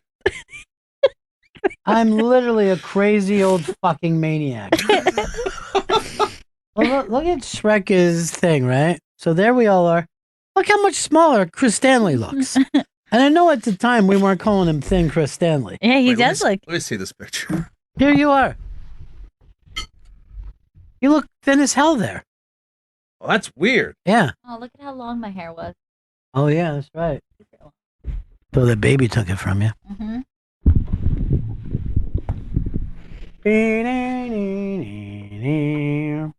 All right, we got a break. When we come back, let's do the year in review for comedy. And remember, this entire show is dedicated to Bob Einstein. Yeah. Mm-hmm. Let's do this week of shows. Week agree. of shows. You think Chris looks thin in those Instagram things that went out this week? I mean, I shot from the waist up. Smart. You were fucked up in those things, dude. If you go to our Instagram, you'll see Chris Stanley just drunk and crazy. I love that picture. I It's a know. really nice picture. But look at the way the baby's looking at Earl. I know. Everyone was obsessed with that. Well, she loves me. She seems perplexed by what you're doing. Frightened is a kind of love. All right, let's come back and do the year in review. It's great to be back on Broadway. Tell them how to vote, Chris. To vote for the National Comedy Center to be for the poll for Best New Attraction, go to theinterrorbank.com. Never mind, Chris. If you don't want to do it, you don't want to do it. I also have to pump. Should I do that before or after? How long does it take you to pump? It's probably going to take me like 25 minutes because I gotta. You pump it in. When you come back, we'll do it. All right, cool. Peace. Be back, Bennington. We're gonna go over a look at the iBang. I want you to check out Vote for the Best of Everything in the iBang. But we got some one-off awards, Christopher, and let's take a look at those. It's the right off the bat. Third annual Colin Quinn Award for Twitter excellence. Now, we know how good he is. He's the master. I think Bonnie McFarlane won it last year as well as she should. She did. She was the winner, the second annual. But this year went to somebody I think is one of the funniest people I've ever met in my life. I don't know why we can't get her on here. I guess Chris only works to his friends. It's Adrienne Iapolucci. So damn funny. Great. Twitter Activist Award goes to Judd Apatow. He never stops. Why do you clap like that after? Just because they got the one-off award. I know, but there's one person clapping? Earl's clapping as well. Me and my shadow walking down the avenue. This one was the old school keeping the tabloids alive. And Alec Baldwin picked that up. Please stop it. Okay. Absolutely should win that award. Are you pro Alec or anti Alec? I know you follow Ellen Barkin, whatever she wants to do.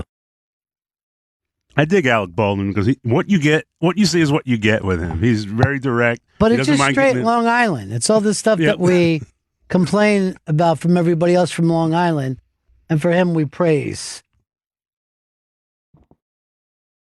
He's the same as any one of those triplets in that documentary. They're all just Long Island. Well, one of them is dead, and I don't want to give it away for people who haven't seen it, but they were forced into those circumstances. You know what? Even at the end of that documentary, I don't even believe that story. There's too many things they left.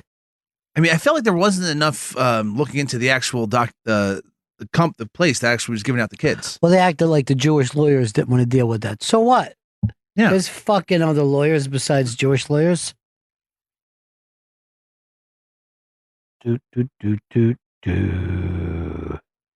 Here's my favorite award for any of it. Funniest comedian married to Bonnie McFarlane. Rich Voss picked that one up. Rich Voss. That's a big win for Rich. Yeah. I like this one too. The strangest trend of 2018, the year of the tiny boycott. When those two girls showed up at the Comedy Cellar, and that got picked up. It was two of them. Yeah, I think Page 6 was the first ones to pick it up, make it seem like it was a giant thing. Now, here's the interesting thing. I talked to somebody who is an old school activist, and they said they do not believe in the Twitter activism. They find it to be bullshit. They're like, if you want to be a real activist, you got to take it to the streets. And that's why the Twitter stuff is more overreaction. What do you think of that one, Earl? I think you got to put boots to the ground. You have to really be out there and vocal and very. I mean, anybody could hide behind a computer and just kind of tweet things out. The fact that you put your face and your name to it, That's the only way to go. But you know that it works, right? When people will they write in and they try to get Tucker Carlson ads to leave. It is effective. It's effective. It's only a step. It's not the step. Yeah, I like that. I like what you're saying. And I like when you said it's time to put your Bootsy Collins to the ground. I fucking agree with that. I said, you're going to be funky. Let's get funky. Wasn't it hard to believe that Mean Gene was only 76 years old? That means when he was doing that stuff, he was 40. I didn't even think of I always thought, I thought he was way older. He always looked older because he never had hair. He looked like an old. Yeah, but he dressed old. He acted old. No one ever said her Mean Gene with a chick or anything. I'm surprised how many people liked him because I didn't know that. I didn't know he was that well loved. Yeah, he kind of had that old. It's kind of like a Barker voice. You know what I mean? So that's a good point. There are Barkers. It was super old school, and his Barker was worse than his biker. I used to say. I love. And people say, "Why do you say biter?" And I go, "That would have made more sense." But Chris isn't going to fucking forgive that, is he? The loudest comeback award went to Jim Carrey. Jim Carrey. Well, his Twitter account's just blown up with all the pictures he's turning out, or paintings rather. Did you see On Demand? They were showing a Jim Carrey movie that apparently came out this year. Yeah, it was a drama or a horror or something. Yeah, I looked it up. It has a 0% on Rotten Tomatoes, but I've never heard about it. And it's just weird. A guy that for so long was so selective and didn't do anything, having a movie that just gets buried like that. Well, he's no longer a movie star. He used to be, but he didn't, keep it up. But there aren't a lot of people that I would consider movie stars these days, if there's any. It's probably Earl and a couple maybe two others. Like Tom Cruise, maybe. Tom Cruise, when he's doing his famous Mission Impossible franchise or rebooting something. But if it was just Tom Cruise on his own, I don't know if people would show up. Yeah, the Jack Reacher movies, they make money somewhere, but they keep not here. Away. I say Reacher around. That's the one I'd call his next one. I thought they were replacing him. There's going to be nobody can replace Tom Cruise. Who are they going to replace him with? Pablo Cruz? That's what we all thought about Johnny Depp and those pirate movies. Has he been replaced? They haven't said yet, but they said he is not going to be part of it. Has the movie come out? No, it is not. Let's see how it'll do. Hopefully they just throw the rock. Here's one for you. And I was in a debate about this with a friend not too long ago. Would people be mad if they rebooted Iron Man, or would they be okay with it? They would be okay with it. I think they'll be okay. I think it's going to happen in the next few years. Well, I saw what he looked like in the trailer for the last. He's starting to look older for the first time. And I think in this next one, they're going to kill off a bunch of those guys and then start a whole new. Well, the last one they killed off half of the fucking universe. No, that was a snap, and they're just in another dimension, Chris. Just know your shit. Chris, how do you not fucking get there in another dimension? It seems like Thanos was just killing them all with a snap of his finger. I mean, somebody didn't see the trailer for Endgame, it sounds like. I saw Ant-Man come back. That was exciting. Yeah, so this is what you're saying, Chris. Why are you working both sides of the fucking street here? Pick a side. No, they're dead. They're not in some fucking alternate whacked out dimension. But fucking Ant-Man never died in the first place. He was stuck in that dimension. Somebody didn't see the post-credit scene for Ant-Man and the Wasp. What a fucking idiot. Didn't catch that one. Fucking noob. What is it about you and knowing shit about fucking comic book movies? I never stay for a post. Can I tell you what? The only comic book you've ever read in your life is fucking Beetle Bailey. Why isn't that in the MCU? I would watch it. I would fucking love to see Beetle Bailey running across to fight those bastards. And Jughead. I'd like to see some crossover with Beetle Bailey and Jughead. You know what's funny is they were still running Beetle Bailey during the Iraq War. And it was a whole different army at that time. I mean, he's definitely a GI. Have you seen the new Jughead? He's young and hot. No, I know nothing about him. I like the old Jughead. He's played by the kid from Big Daddy. Why would I think the child from Big Daddy was? Oh, dude, it's total smoke show now. It seems. Dude, I don't like when you let young boys grow up in front of you and then you start to lust after them. You're like Frank. You know who I like on that show is Vito. No, that kid is not a smoke show. He's a little boy. Now he was the child in Big Daddy. Yeah, and the child in Big Daddy and Ross's son on Friends. And now Jughead wears a cool knit crown. Man, you know a lot about fucking underage boys. Yeah, Dylan and Cole Sprouse, Zach and Cody. You love young dudes. All the young dudes carry the news. Are you guys excited about the celebrity Big Brother coming up? I didn't love last season, but I'm gonna watch every second of this one still because I just like the franchise. But I didn't like last season. Hoping they change the issues. Any idea who's going to be part of this? There's one rumored person so far. Yeah. Dina Lohan. Lindsay Lohan's mother. I mean, there is a celebrity who never did one thing. And if you're going to get a Lohan, you're not going to get Lindsay. Get the dad. I think the dad would be more interesting in the Mike house. Lohan? Yeah, if he's not in prison. I know he did sometime. Well, I think so. Lindsay Lohan has a new show coming out on MTV. So I think this is, and Viacom is CBS. So I think it's what's that one going to be? It's about her beach resort. So the Lohan Beach Club or whatever. It's going to be a reality show about how she runs that. And I've heard some rumors that it's a prostitute ring that she's running over there. Of course, you're going to hear rumors from that. You hear all kinds of bullshit. Here's who I heard is going to be in Celebrity Big Brother, and you can fucking take this to the bank. All right, I want to bank up. Emma Stone. What? And Brie Larson. Hell yeah. This is like A-list celebrity, but this is nuts. Captain Marvel's going to be in the fucking house. I hope Disney's okay with her being in the house. Look how he tries to go back and tries to be Marvel Boy again. You fucking failed miserably, Chris. It takes place in the 1970s, Captain Marvel. Oh, it's the 90s. Oh, I thought you meant Celebrity Big Brother, which would be great. Ooh. All right, let's take a look back at this. And this is, I don't know what they're calling this, but you see the evolution of Artie Lang's nose. It's part of the year end. Look at this. His nose, even long before he had the nose problems, wow, changed. Like, look from even 1 to 2. Yeah, that's really weird because I don't think anyone picked up on that. The first change. I remember I used to have like a little blown up clown that you would punch, and it had a punchy nose like that. That's all it looks like is a punch nose. You think we'll have it done, like correct it once he gets out of everything? Because it's going to be expensive. I don't think he's going to get it corrected. I think he's just going to own it. Barring any breathing problems where they might make him get a correction.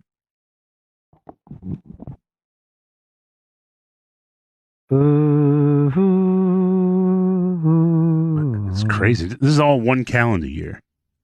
No. Is it? No, I'm asking. Oh, no. Oh, okay. I was like, this is one calendar year. Man, he had a rough year. He did have a rough year. His hair's changed a lot, too. Yeah, he's changed. The Energizer Bunny Award, they call it, which is a great name because he just keeps fucking going.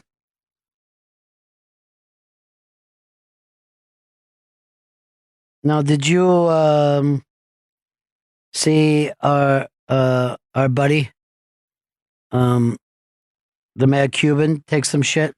Yes, I did. Yeah, because he said that New Jersey, a place in New Jersey, has the best Cuban sandwich, better than any place else, better than Miami. And the people of Miami were outraged. The Cubans of Miami were pissed. Also, the Cubans of Tampa were pissed. Now, here's the weird thing. I've never got a good Cuban sandwich in New York City. Now, I'm not acting like I've tried every fucking place. But I've tried a couple, and I'm like, okay, I'm in the wrong place to get a Cuban sandwich. I'm not going to bitch about it like some people do. I'm up at Jamestown at the American Comedy Center. And they go, oh, you got to go to this place to have a Cuban sandwich. I go, why would I get a fucking Cuban sandwich when I'm on Lake Erie? Like, this guy is good. I ignore him first day, ignore him second day. Third day, I'm like, okay, I'm going to get a fucking Cuban sandwich. It was really fucking good. Yeah. What's on a Cuban? I haven't had many in my time. Then there's no place to get into, but pork is the main thing. And then you're going to, it's a type of mustard and stuff like that. Sounds delicious. But supposedly there's a good Cuban place around here. My a friend of mine's dad used to have a Cuban like stand at right across the street, but they moved down to Tampa. He opened up a Cuban place, killed with it, Cuban sandwich, all day long. But I could see why people would get mad at Carl. You know what I mean? Yeah. Like, you know, they have a lot of pride about their area. If someone said to me, oh, you get the best hoagie in Iowa, I'd probably want to fucking throw down. Look, I didn't like that someone thought there was a better sandwich in my neighborhood in Queens. And you got your ass whipped. I think that there should be a redo. Where'd he on go? that. He went to a A&F. Where do you go? Sal, Chris, and Charlie's. Oh, you slowed it down. I missed South Chris and Charlie's. Sal, Chris, and Charlie's. Maybe we should have some of those tomorrow. What are you known for, the cold ones or the hot ones? Cold ones. They have two. They have the bomb and it's the regular Italian. Let me take a look at it. Okay. But Carl would fucking kill you on this. And then the other place was the hot sandwiches. Yeah, that was A&F. Now, both those places are beloved. Yes. I don't know why you limit yourself. It's loyalty. Why though? You can have both. It's a very large sandwich. That's the only criticism I will take of it. No, any fucking hoagie would destroy this. Look at the fucking bread. It's like baby bread. What do you have? An infant come in and make the fucking bread for everybody? I don't know if Sal, Chris, or Charlie's kids are doing it. I don't know. It's a damn good sandwich. But they were going to kill Carl. I mean, literally. Yeah. There's people threatening his life right now. Super pissed. But people they get fucking hometowned up. How about the fucking Eagles coming back? Yeah. Now, I want to say this. You know, my guy that I picked from the beginnings, fucking quarterbacking, gets us in. Pennsylvania, there are people saying, if Philly wins this week, Wentz's career could be destroyed because they will start him against the Saints and he will get beat. They go, the best thing that could happen to that organization is, hey, you made it into the playoffs. You're not some embarrassing fucking team that wins it and doesn't make it back like the fucking Bucks or the Giants, but you're a real fucking organization. I'd like to see what would happen, though. You'd have to want to see that. I want to see a boy's career get destroyed. Are they saying Wentz? So is he? He's not out for the season then. They're saying that he. No, he's got some cracked spine that nobody believes. He just stopped winning, so they put my man in, fucking thick dick, Nick Foles. And what's he bring? He brings a fucking win every day. Now, Earl, there's also talk there saying that Foles makes a run and they decide to they would trade Wentz to the New York Football Giants for your great running back. Oh my God. And the number 1 pick. No, that's insane. No, you can't get rid of the fucking running back. Are you ever going to fucking win by building a team around a running back in this league? I think you got to have about a fucking quarterback of the future. So Saquon Barkley, a number 1 pick for Carson Wentz. Yeah, for Carson Wentz. Ooh. They said everybody wins. And Carson can go down there and beat the Eagles twice a fucking year. Maybe not for a number 1 pick. I keep the pick because I think but he is a number 1 pick, dude. Yeah, I know, but I wouldn't give up. So you're basically giving up 2 number 1s. 2 number 1 to get a franchise quarterback. Let me tell you, this guy was going to be MVP last year, and he had the same numbers this year. His team was fucking up, though. All right, give me the games all weekend. What are we doing? All right. Come on, stop fucking around. Give me the good stuff. See on all right, Easy, on Saturday? easy. On Saturday? Yeah. Colts at Texans. Colts, he says. Like it's fucking Blue Oyster Colts.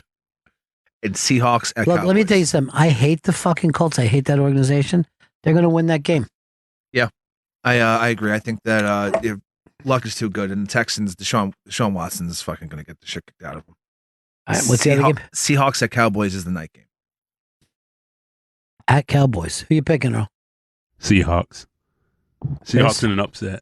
I want the Seahawks to win, but I think the Cowboys will beat them.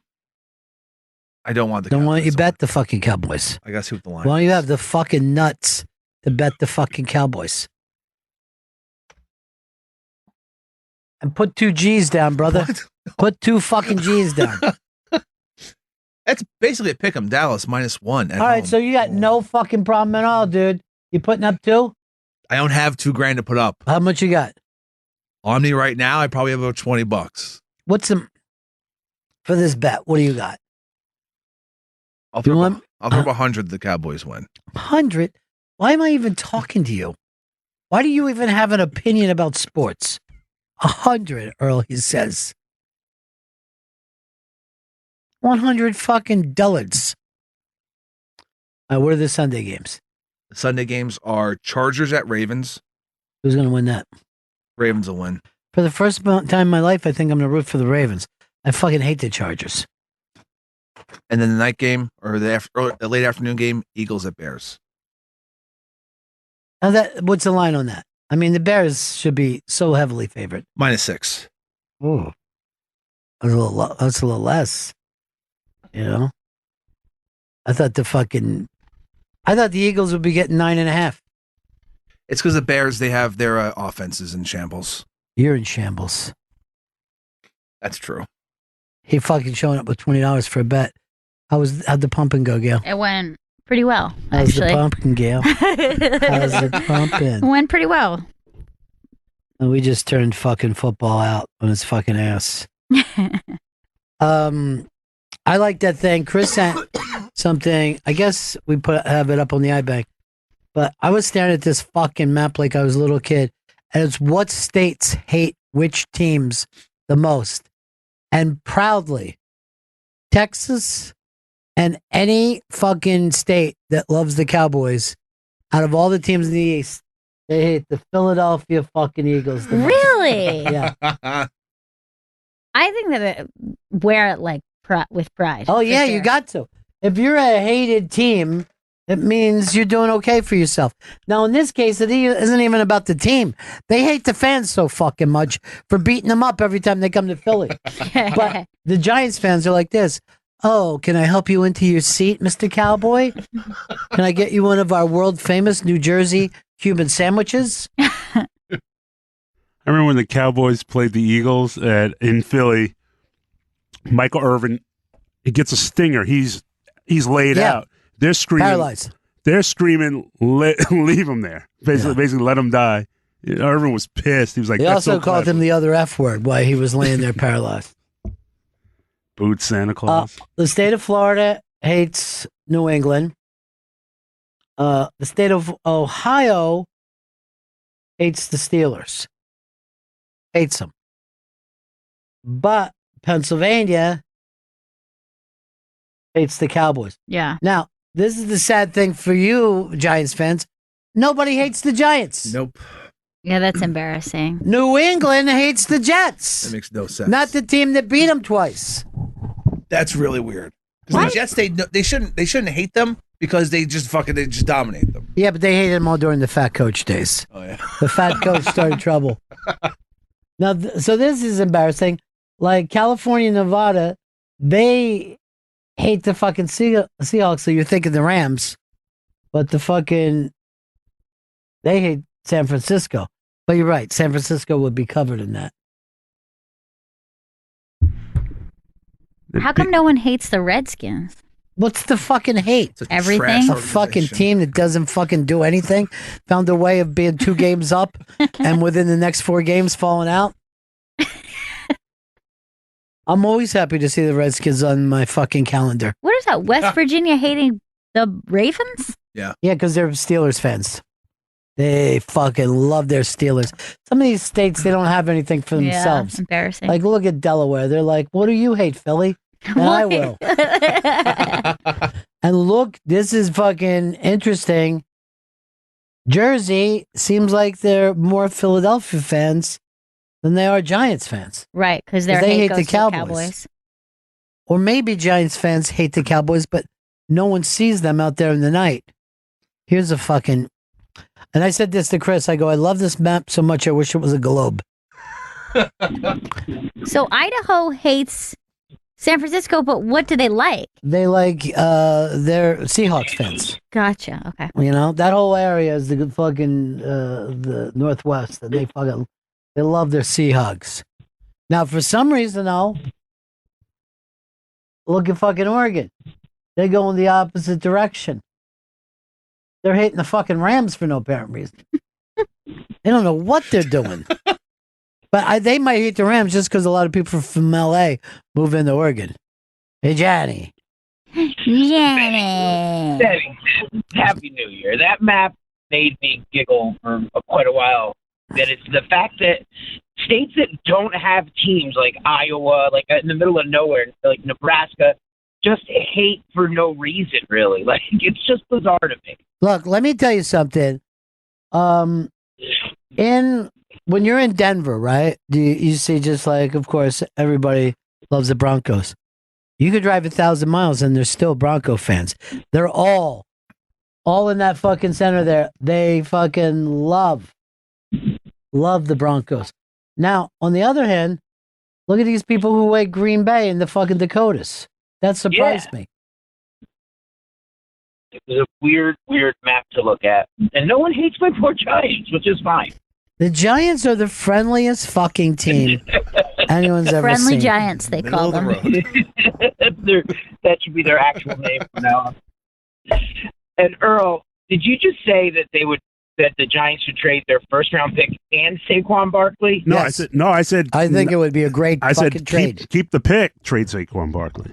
I wouldn't trade them both. You're not going to get them from anything less than both. First of all, you're not going to get them. They're not going to get rid of Wentz. They don't even want to play him, and they love him. The fucking He's fragile. He's fragile. Look, I fucking say this all the time. Staying healthy is part of the fucking game. These fucking, as soon as I see a quarterback running, I'm like, I don't want him on my team. And all of them run now. They all, but here, to me, I think Wentz's problem is he holds the ball a little too long, and that's because the run is in his fucking head.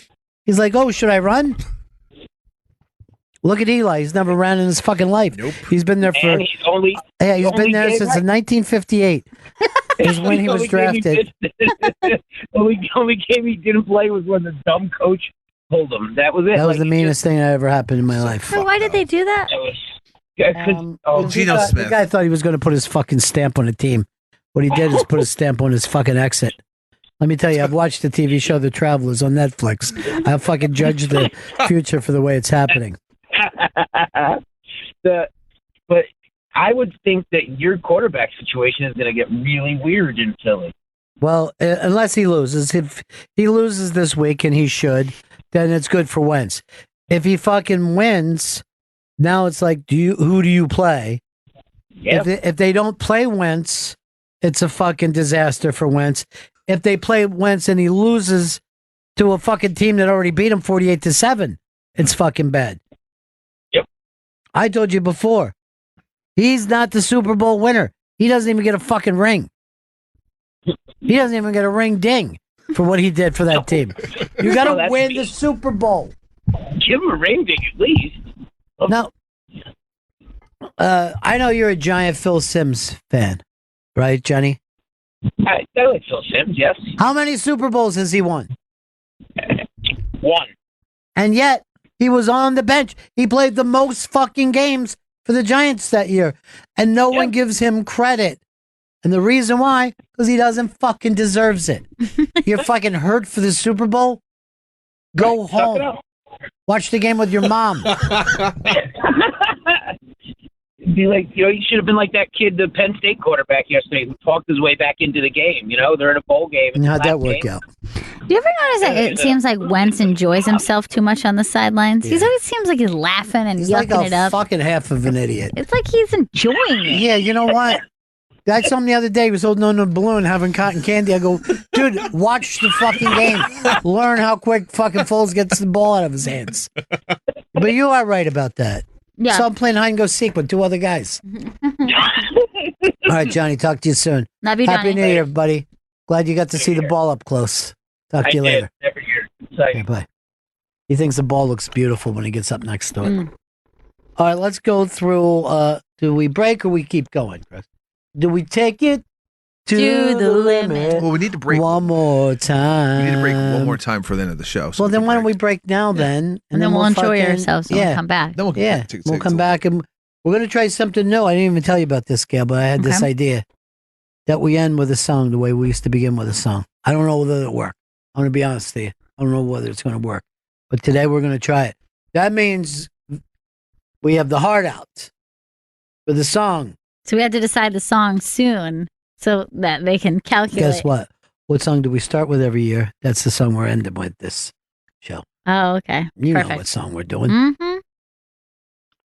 Fucking Johnny doesn't know because he got so close to the New Year's Eve ball that his eyes burned out. Terrible.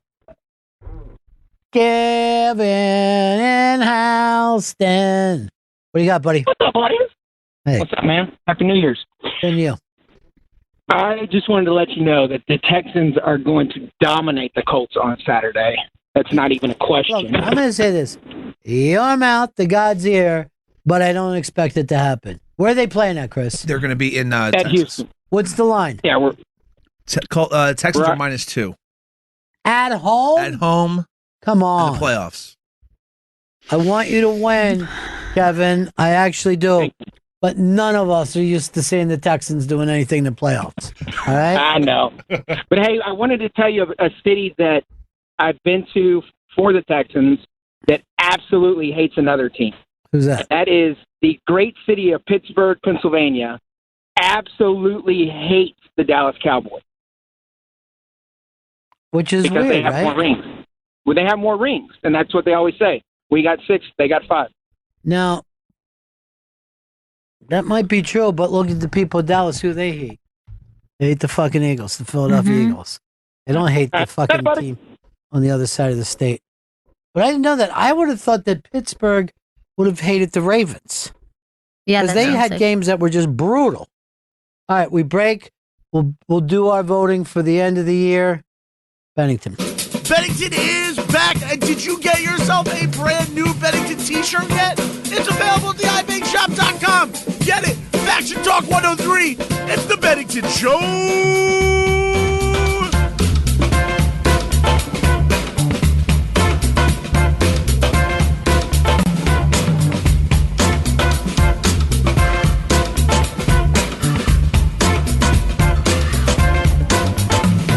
Bennington Show. Gail and I were just trying to give Chris Stanley some life advice about his girlfriend. He didn't want to take mine. Put a baby in her. Put a baby in her. Like putting an anchor on her ass. It's the same thing. You're going to lose her if you don't. You're going to lose her, dude. Do you really want to risk that? She's a great girl. She is amazing. But I don't think getting her impregnated is going to help anything. It's going to help everything, believe me. Well, what's going to help everything? to Watching you listen to get me. drunk every night? Not every night, Ron. The fact you puke down your fucking belly? Or you told her when a fucking transformer blew up that the apocalypse was coming and we've opened up to another dimension? There's a alternate Earth that's trying to feed Wait, its how did he lead population. into that again? What was the thing that he prefaced the statement with? If I'm going to be honest here, It looks like a That was portal. your honesty. Yeah. Is it definitely because that's the first. Earl, you didn't see it, right? No, I didn't see it. I got off the floor. It was all over Twitter. Oh, you drunk laying Yeah, down what on the happened to floor? you? God, you don't have a bed, man? You know, not all of us know your bullshit fucking hard rock stuff. Mm-hmm. No, well, technically it's in a basement, so we don't. It's kind of shut off from the rest of the world. Working in a boiler room, Hey, dude? I sent this out to you guys. I thought this was so funny too. Joe List was doing throwback stuff, and he just showed a picture of him, and he looks guilty, like he just murdered somebody in this picture, holding up a terror attack 9/11 thing. That was maybe. I laughed so hard. It's so good. I think I actually responded to it because it just shook me how fucking funny that is. Here's the thing about him. Joe looked like such a troubled boy. He looked like he wasn't ever going to get out of it. Mm-hmm. And when he'll tell, keep going, look at, because he did a bunch of throwback stuff. He'll tell other horror stories about himself. Look, that's him when he was still drinking. Look at him. I mean, that looks like a kid who's going to end up in serious fucking trouble because he ain't got the ass to back it up with, you know? And most of those are empties. I mean, he's not even hugging full bottles of booze. Well, who's going to hug a full bottle of booze? You should be fucking drinking doing all that. And that's what you look like now, Chris. That thing is the funniest That one ever. too. Just look how bad he looks. Wrecked. He goes, I was newly single, temporary homeless, so I decided to drink a little. Look how just bad he Yeah, looks. the life's out of his eyes. Now, look at him. He's all fucking cleaned up. He's on the other side of the fucking globe from Chris Stanley. And he's doing good. And married, Chris. Yeah, That's nice. married. That's good. Married to a wonderful gal, okay? Mhm. Who does have a best friend, Adrian Iapolucci, who I just brought up earlier, as being the funniest of everyone. You know, I need a small vacation, but it don't look like rain. Well, Gail and I were also talking during the break that's the greatest song that's ever been written. That's so good. Earl by a white person. Don't get mad. That's the greatest song ever written by a white person. It's the greatest white musical accomplishment. It's up there. That's Jimmy Webb, right? What about fucking Vito's Baby? Favorite song. Stella Loon's about to do My son in my window. It's a butcher boy and he wants to marry me. Oh, mama. What a piece he has got. Oh, mama. What a piece he has got. Fucking Vito still calls his cock his sausage. All right, let's go through this. And let's pick. Let's pick along. Go to the iBang. It's your last day to vote. Best of everything polls the place to go. Best stand-up comedian. Now, forget who we all picked before. Yeah. Because look at some of this. You're not going to give this to Tiffany Haddish now after No. what she, just what happened with her. She was drunk as Joe List. Dude. But back then. I know, but you're bringing Yeah, Joe up. don't And bring- it seems, Yeah. who are you picking now? Now I'm still picking Cat Williams. I haven't let Bert Kreischer. Vito, who do you want? And you don't have to go back to what you did, where you are You're now. allowed to change. All right. It doesn't matter who picked what because we were all voting on other stuff. I watched some of Hassan's show over the break. I'm going to switch to Hassan. But I don't like that thing though where he fucking punked out with Saudi Arabia. Did you see that? They pulled the episode where he was critical of Saudi Arabia. Yeah. And then the Saudis were like, pull that episode. And then it got pulled. Hassan said, whatever you need. And that's who you want to vote for? Yeah, I'm gonna stick with him. And it's Earl, who would you pick? I'm going to actually agree with Chris Stanley. It was the year of the cat, baby. You Cat Williams. Gail? I'm going to stick with mine original vote, which was for Michelle Wolf, which I think her comedy defined 2018. Okay, so Cat Williams wins on our team. Give him the vote. Go ahead. Because Vote we're for doing a Kat. team vote here. Okay. Team vote. Vote is in. Books written, I remember I picked Jim Florentine. My vote is Nell Scovell, just the funny parts. My pick is Chris Gethard, Lose Well. I'm going to vote for Chris Gethard as well. Gethard's book crushed. All right. Okay. 3. The Gethard gets the vote from us. This is all up on the iBang. I read Gethard's and it's always funny. He's always a funny guy.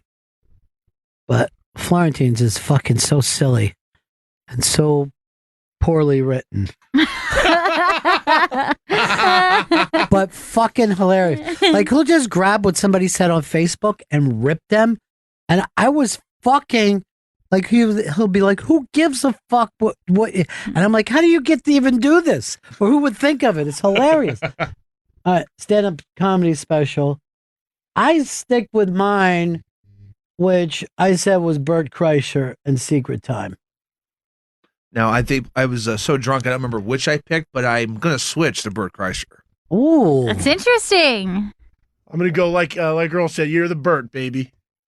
You're the Bert. You're the Bert. Different because there is not a song called You're the Bert. There is a song called You're the Cat. Earl, joining us? I'm going to switch and say Chris Rock tambourine. Still like... I just don't like the way he lets his white friends say the N-bomb. Yeah, it's out of control. 7 years ago. I had originally chosen Nanette because I felt like it was the special with most buzz. But I hear this You're the Bert. I'm in. Yeah.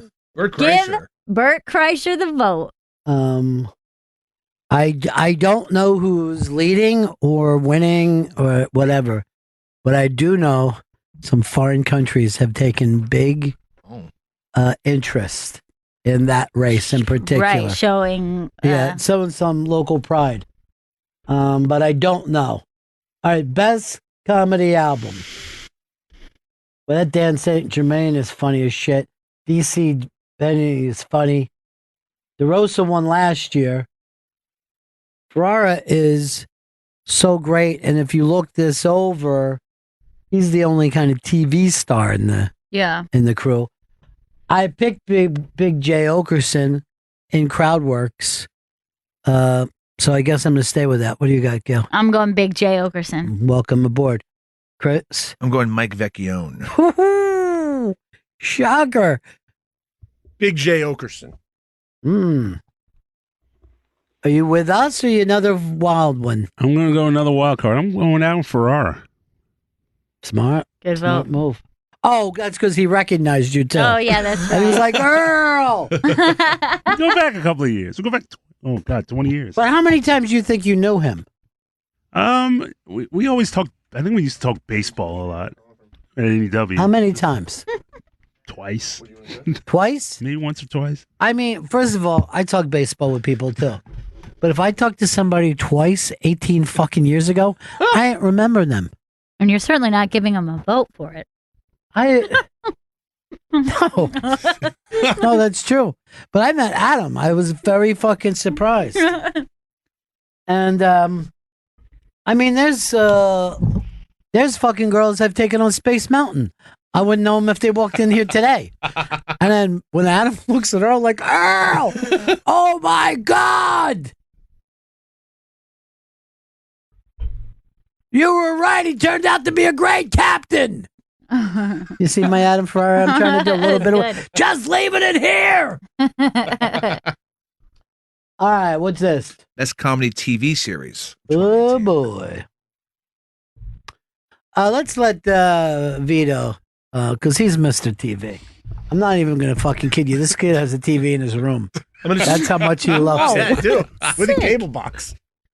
My pick. I'm going to stick with my pick from the year-end awards. It's Barry from HBO.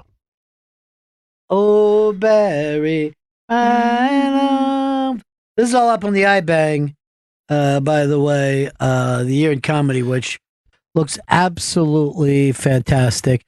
You got to see the comedy. Let's just call it timeout. And the timeline that they put together. It's fucking stunning. This is the comedy timeline for 2018. Now, just take a look. Keep going down, Chris. Don't be an idiot. First of all, does not look. Keep going down. Does not look crazy. This is great. And this is every month. This seems like a board game, yeah, right? I want to play that. Infographic.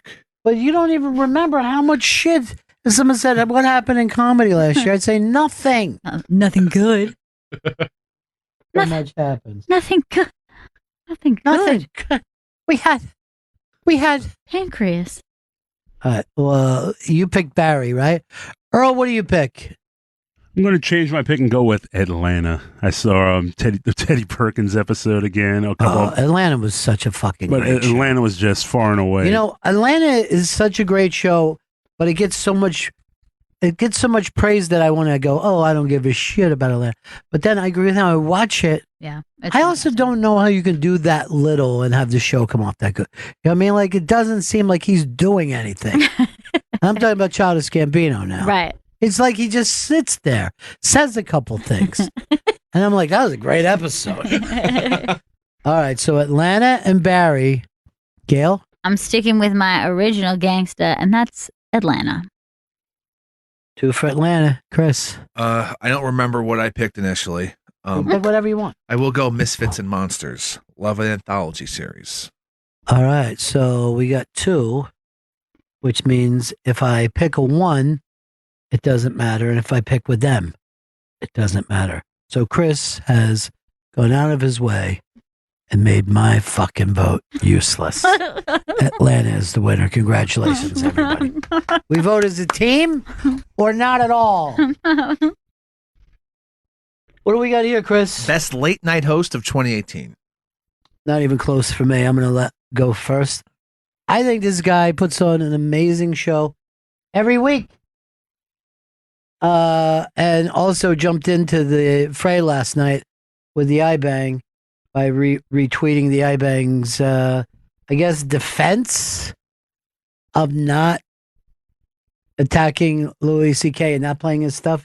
So I pick Jim Jeffries. Now I was blacked out when we did this, but I did re-listen.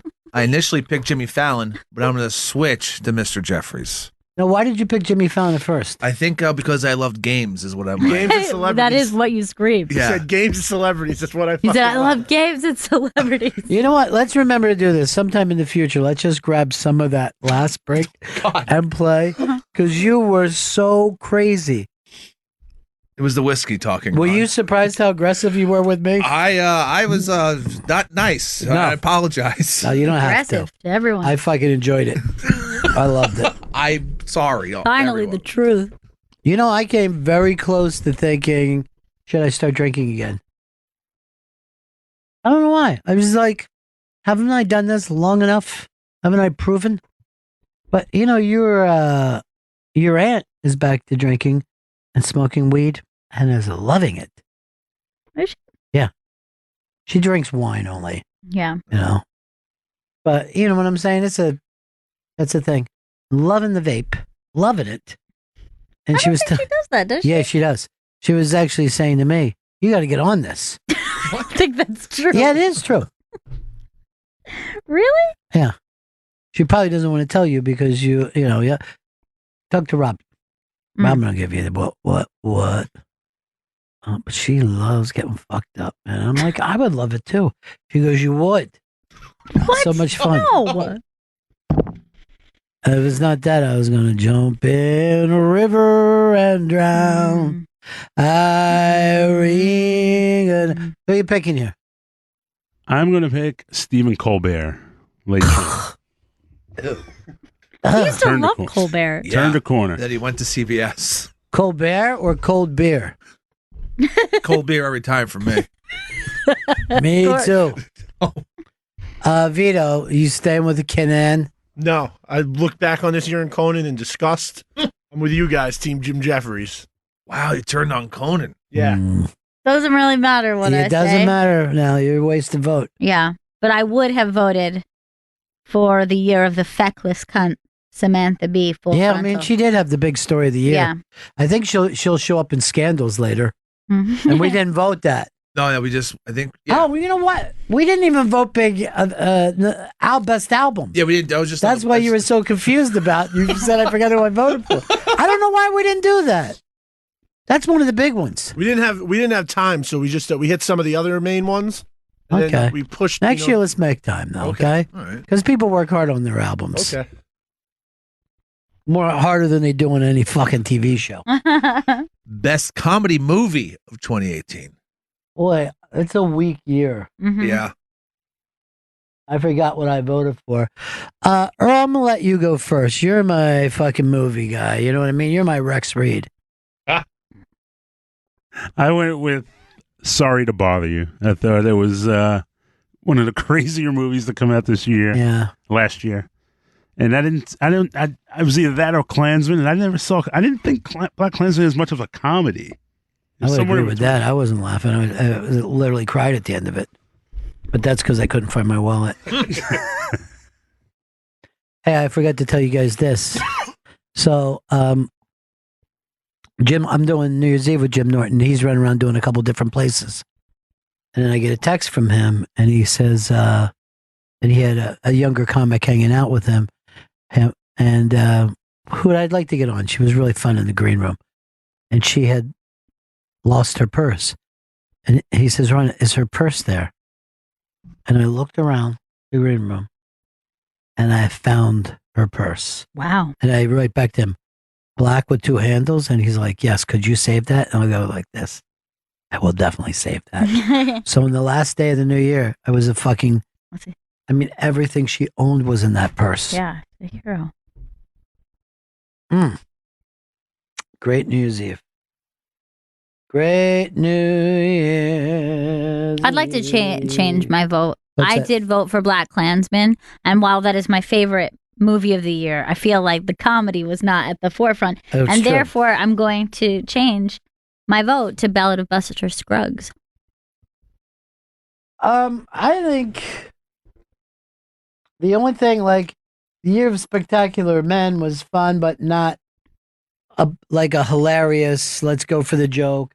And I would say the same about Stan and Ollie. You know what I mean? It was like a little, it was Sorry to Bother You wasn't even. I'm not going to watch stuff like Blockers or Tag. Deadpool 2, I liked it the first time when it was called The Mask. Burn. And I have no problem with Buster Scruggs, even though one thing did fucking break my heart.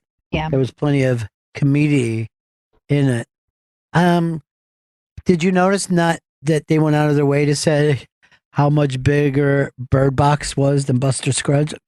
They said Bird Box was the biggest thing they've ever done. It had like 40 million people in a week. Right. And they go, we think a couple dozen watch Buster Scruggs. Scumbags. Bird Box was garbage. You saw it? Yeah, I saw it, yeah. You didn't like it? I didn't like it. I'll tell you this. I am so glad that I watched it, if only because of the cultural significance, because the most enjoyable thing was seeing people's funny memes about it, but it is not a good movie, and I find it weird that anyone would say it. Earl, did you see Bird Box? I have not seen it yet. Vito? No, I didn't do the Bird Vito Box. used to be first day everything. I know, now he's nothing. I wrote a song for it. You want to hear it? Yeah. Put a little bird box in your soul. That's good. Why was that in the movie? Because he just wrote it. Yeah. And I'm hoping that they'll put it in once it goes to Netflix. Yeah, I saw Bird Box and Bandersnatch. Thought Bandersnatch was much more enjoyable. Really, a lot of people fucking ripped that and called it, what's that kid adventure? Make your own adventure? Yeah. I saw so many people saying that. It was making me laugh. Yeah, no, it was a choose your own adventure movie, but it was really fucking well done. And it was enjoyable. You're the first person I heard say that. Really? Yeah. I enjoyed it very much. I heard it got the Bird Box treatment for most people. Yeah. Bird Box is a goofy movie. It's like The Happening, but not as fun. Because it's not as bad as The Happening. Yeah, like it's not like it is because it's boring and long, but it doesn't have like the fun, horrible dialogue that is as enjoyable to watch. But when the credits came up and everybody was dancing to "Put a little bird box in your soul," is there something you wanted to add, Vito? So it was like the thing you were saying before. It was more like Gotti, like where it's just boring. Wait, what did you see? Remember you said you saw Gotti and it wasn't like fun bad. It was just shitty bad. Also, I didn't see Gotti at the theater. I might have went crazy if I did. But I do recommend Bird Box for the memes. Let me just tell you this. I don't think I'm ruining this by saying this. Fucking Gotti opens with dead John Gotti. Hey, this is New York, the greatest city in the world. No, it doesn't. Swear to God. No. He's standing over in Queens, like right near Roosevelt Island and that thing. This is New York City, city that never sleeps. And I got to know all of it. No, that sounds like the beginning of like a bad play. It was. The thing was directed by E from Entourage. You didn't know that? It's true. He's the fucking director. God, the that's fuck? so funny. I hope it's actually E as the character. Yeah. This is Queens Boulevard. Oh, Boulevard. And then there was this, here's the problem with it. They just did little clips from his life. You know what I mean? Like, I hate that kind of movie. Instead of telling a story, they're like, and here this happened. This is when he got pinched. This is when his kid died. Yeah. This is when, he shot. Yeah, we know all those things. We've read a newspaper. You're supposed to let us fucking get a feeling for this guy. Yeah. And then Gotti says at one time, he goes, and it's played by you know who, right? You don't know who plays Gotti? Mm-mm. A very famous, I say the second most famous Scientologist, John Travolta. Yeah. So we're going through this, right? And he's like this. And he's in Brooklyn. And, he's looking back at the camera. And he's going, Brooklyn, 1977. He takes a hit off a cigar. That's the year Saturday Night Fever had us all doing the disco dance. No. And next year it would be Grease. Is that Grease? No. I mean, yeah, it's true. I can't believe it. That's not real. No, it's real. I can't tell if I'm being punked or not. All right, what are we doing here with the voting? It's still best comedy movie of 2018. So we already picked, right? We said Birdhouse. Birdman. Birdman 2. Birdman. I think I picked Blockers during the. Yeah, you're out of your mind. You're nuts, dude. All right, so we Let's give it to Scruggs. Come on. Let's go to Give Scruggs. it to Scruggs. Our best viral video 2018. I'm looking up there. Deer Nails in the Air Tonight, which Yeah. was my own Hit it. personal favorite. But what else we got? A little boy with a grocery list. Remember that one, Gail? Yeah, whales. Whales. Some tomatoes. Tomatoes, whales. I want to get some scrubbing pants. Scrubbing pans, whales. It's so cute. The monk that runs across the water. Oh, that guy was great, but not funny. The Shark Tank kids with the 9/11 dad. Oh, that was sweet. Yeah. Are these supposed to be funny? They're just the most viral, most fun. Fun? The kid's parents died. Lady Gaga. Why are you moving on? There's a lot of viral videos. So what? Laurel. Yanni and Laurel's on there. The Red Sox banner What, guys. what's Lady Gaga's broken record? When she says the same thing in all of her, when she's like, when there's 99 people yeah. in a room for a giant press tour, or 100 people in the room and only one person has to believe in Did you see this movie yet? I didn't see it. It's the lead if you're going to go to the places where you place bets like Gold Derby. Mm-hmm. Best picture, best actor, best actress. Sweet. I don't get it. I mean, except for I don't know what I'd put up. It's a terrible year for movies. Yeah, that's the reason. It's just there's nothing else out there. It's gonna win everything. Maybe not director. 'Cause I don't think they'll give a clean sweep. Well, why? If you have the best actor, best director, best picture, and best actress, why wouldn't you give it to best director? I think that makes sense, but I think Yeah. like the Oscar voters. Who would they give it Sometimes to? they split that shit. I mean, maybe the guy who did Bird Roma. Box, I guess. Or Bird Box. I wouldn't be surprised if First Man got something, one of those, like cinematography or director. Well, directors were. We don't care who wins cinematography. But yeah, I think First Man could get director. Who would you give best actor to? I haven't seen A Star Is Born, so I can't even. This is my favorite part. Stars Born when she does this. Love soft as an easy chair. I'm like, that's from fucking Barbra Streisand. She goes, remember 1978? That was the year we were all singing along. I think it might have came out in 76, though. I don't know when it came out. 76. Thank you, Earl. I could always count on you. Yeah. This afraid. other fuck. No. All right, give us some of these other ones without being shy. Don't shy yourself into it. Alex Jones getting busted All with right, trans. easy, dude. Too confident. Alex Jones Alex Jones getting busted on camera watching tranny porn. All right. What's his face? I can't go through this anymore. I'll give me Deer Nails in the Air Tonight. I mean, that thing gave me actual joy. It's a talented deer. What do we got next? Give me Alex Bones. All right, let's try to do this one. Most scandalous controversy. I'm going to read it off. Okay. Then we vote. Everyone worried about Pete Davidson. Unfortunately, we didn't keep it going because Pete Davidson's back in the news for saying mean shit about Louis C.K. Pete keeps himself out there in the gossip column. Is Chris Rock a race traitor? Comedy versus Steve Bannon. Comic strip versus comic strip. Gaffigan versus craft beer. Open mic pushes TJ Miller out. David Cross sacred underwear. I even forgot that. Seth Rogen and blackface. Norm Macdonald banned from the Tonight Show. That's huge. Amy Schumer interrupts the breakout comic. I forgot that was this year. Variety top 10 comic gets booed. Dinesh Patel kicked off the stage. Artie Lang back in rehab. Cat Williams taking on everybody. Kurt Metzger called a pro rape comedian. Sam B says feckless cunt. TJ versus Amtrak. Pete Davidson upsets the veterans. Michelle Wolf got everybody upset at the press junket. Me Too all over comedy. Cosby in cuffs. Roseanne fired for a tweet on the #1 show. And Louis C.K. returns. This is a controversial year for comedy. We really need to pick one as a show.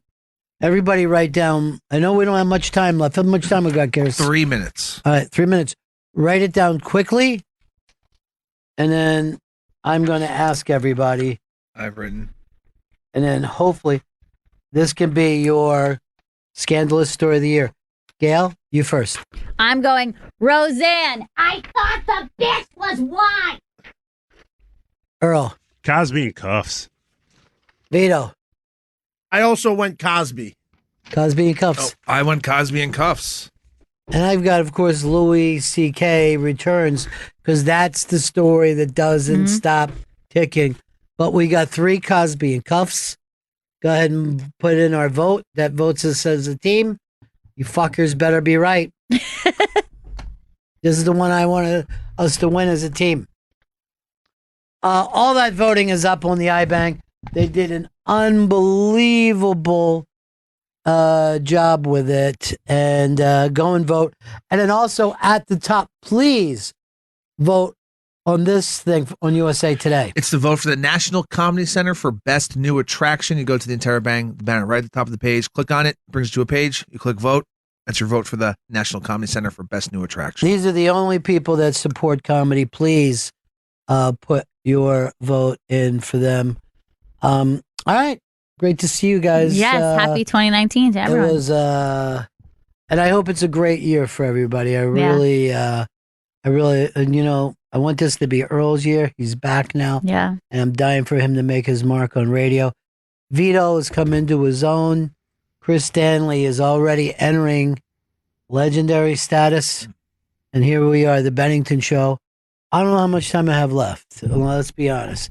I got friends dying like there's no tomorrow, okay? So I got to have, don't you give me the countdown finger. I got to have every moment count. So let's have a lot of fun this year. Yeah. Okay? Let's have a lot of fun. And let's bring the baby in every once in a while. Yeah, of course. Bring her in first day of the show. But, you know, we wanted to end the show. Maybe we're going to start end the shows with a song. But this is a song that we always used to start the Bennington Show back when we used to do that. And Gail, it's one of your favorite bands. It's the Zombies. And I thought that you knew. No, I didn't. Oh, great. All right, we're getting off to a great start, gang. All right, so we'll end with the Zombies. And thanks for being with us. Go vote over at the iBang. We're going to announce the winners tomorrow. See how we did. Take care. Enjoy 2019.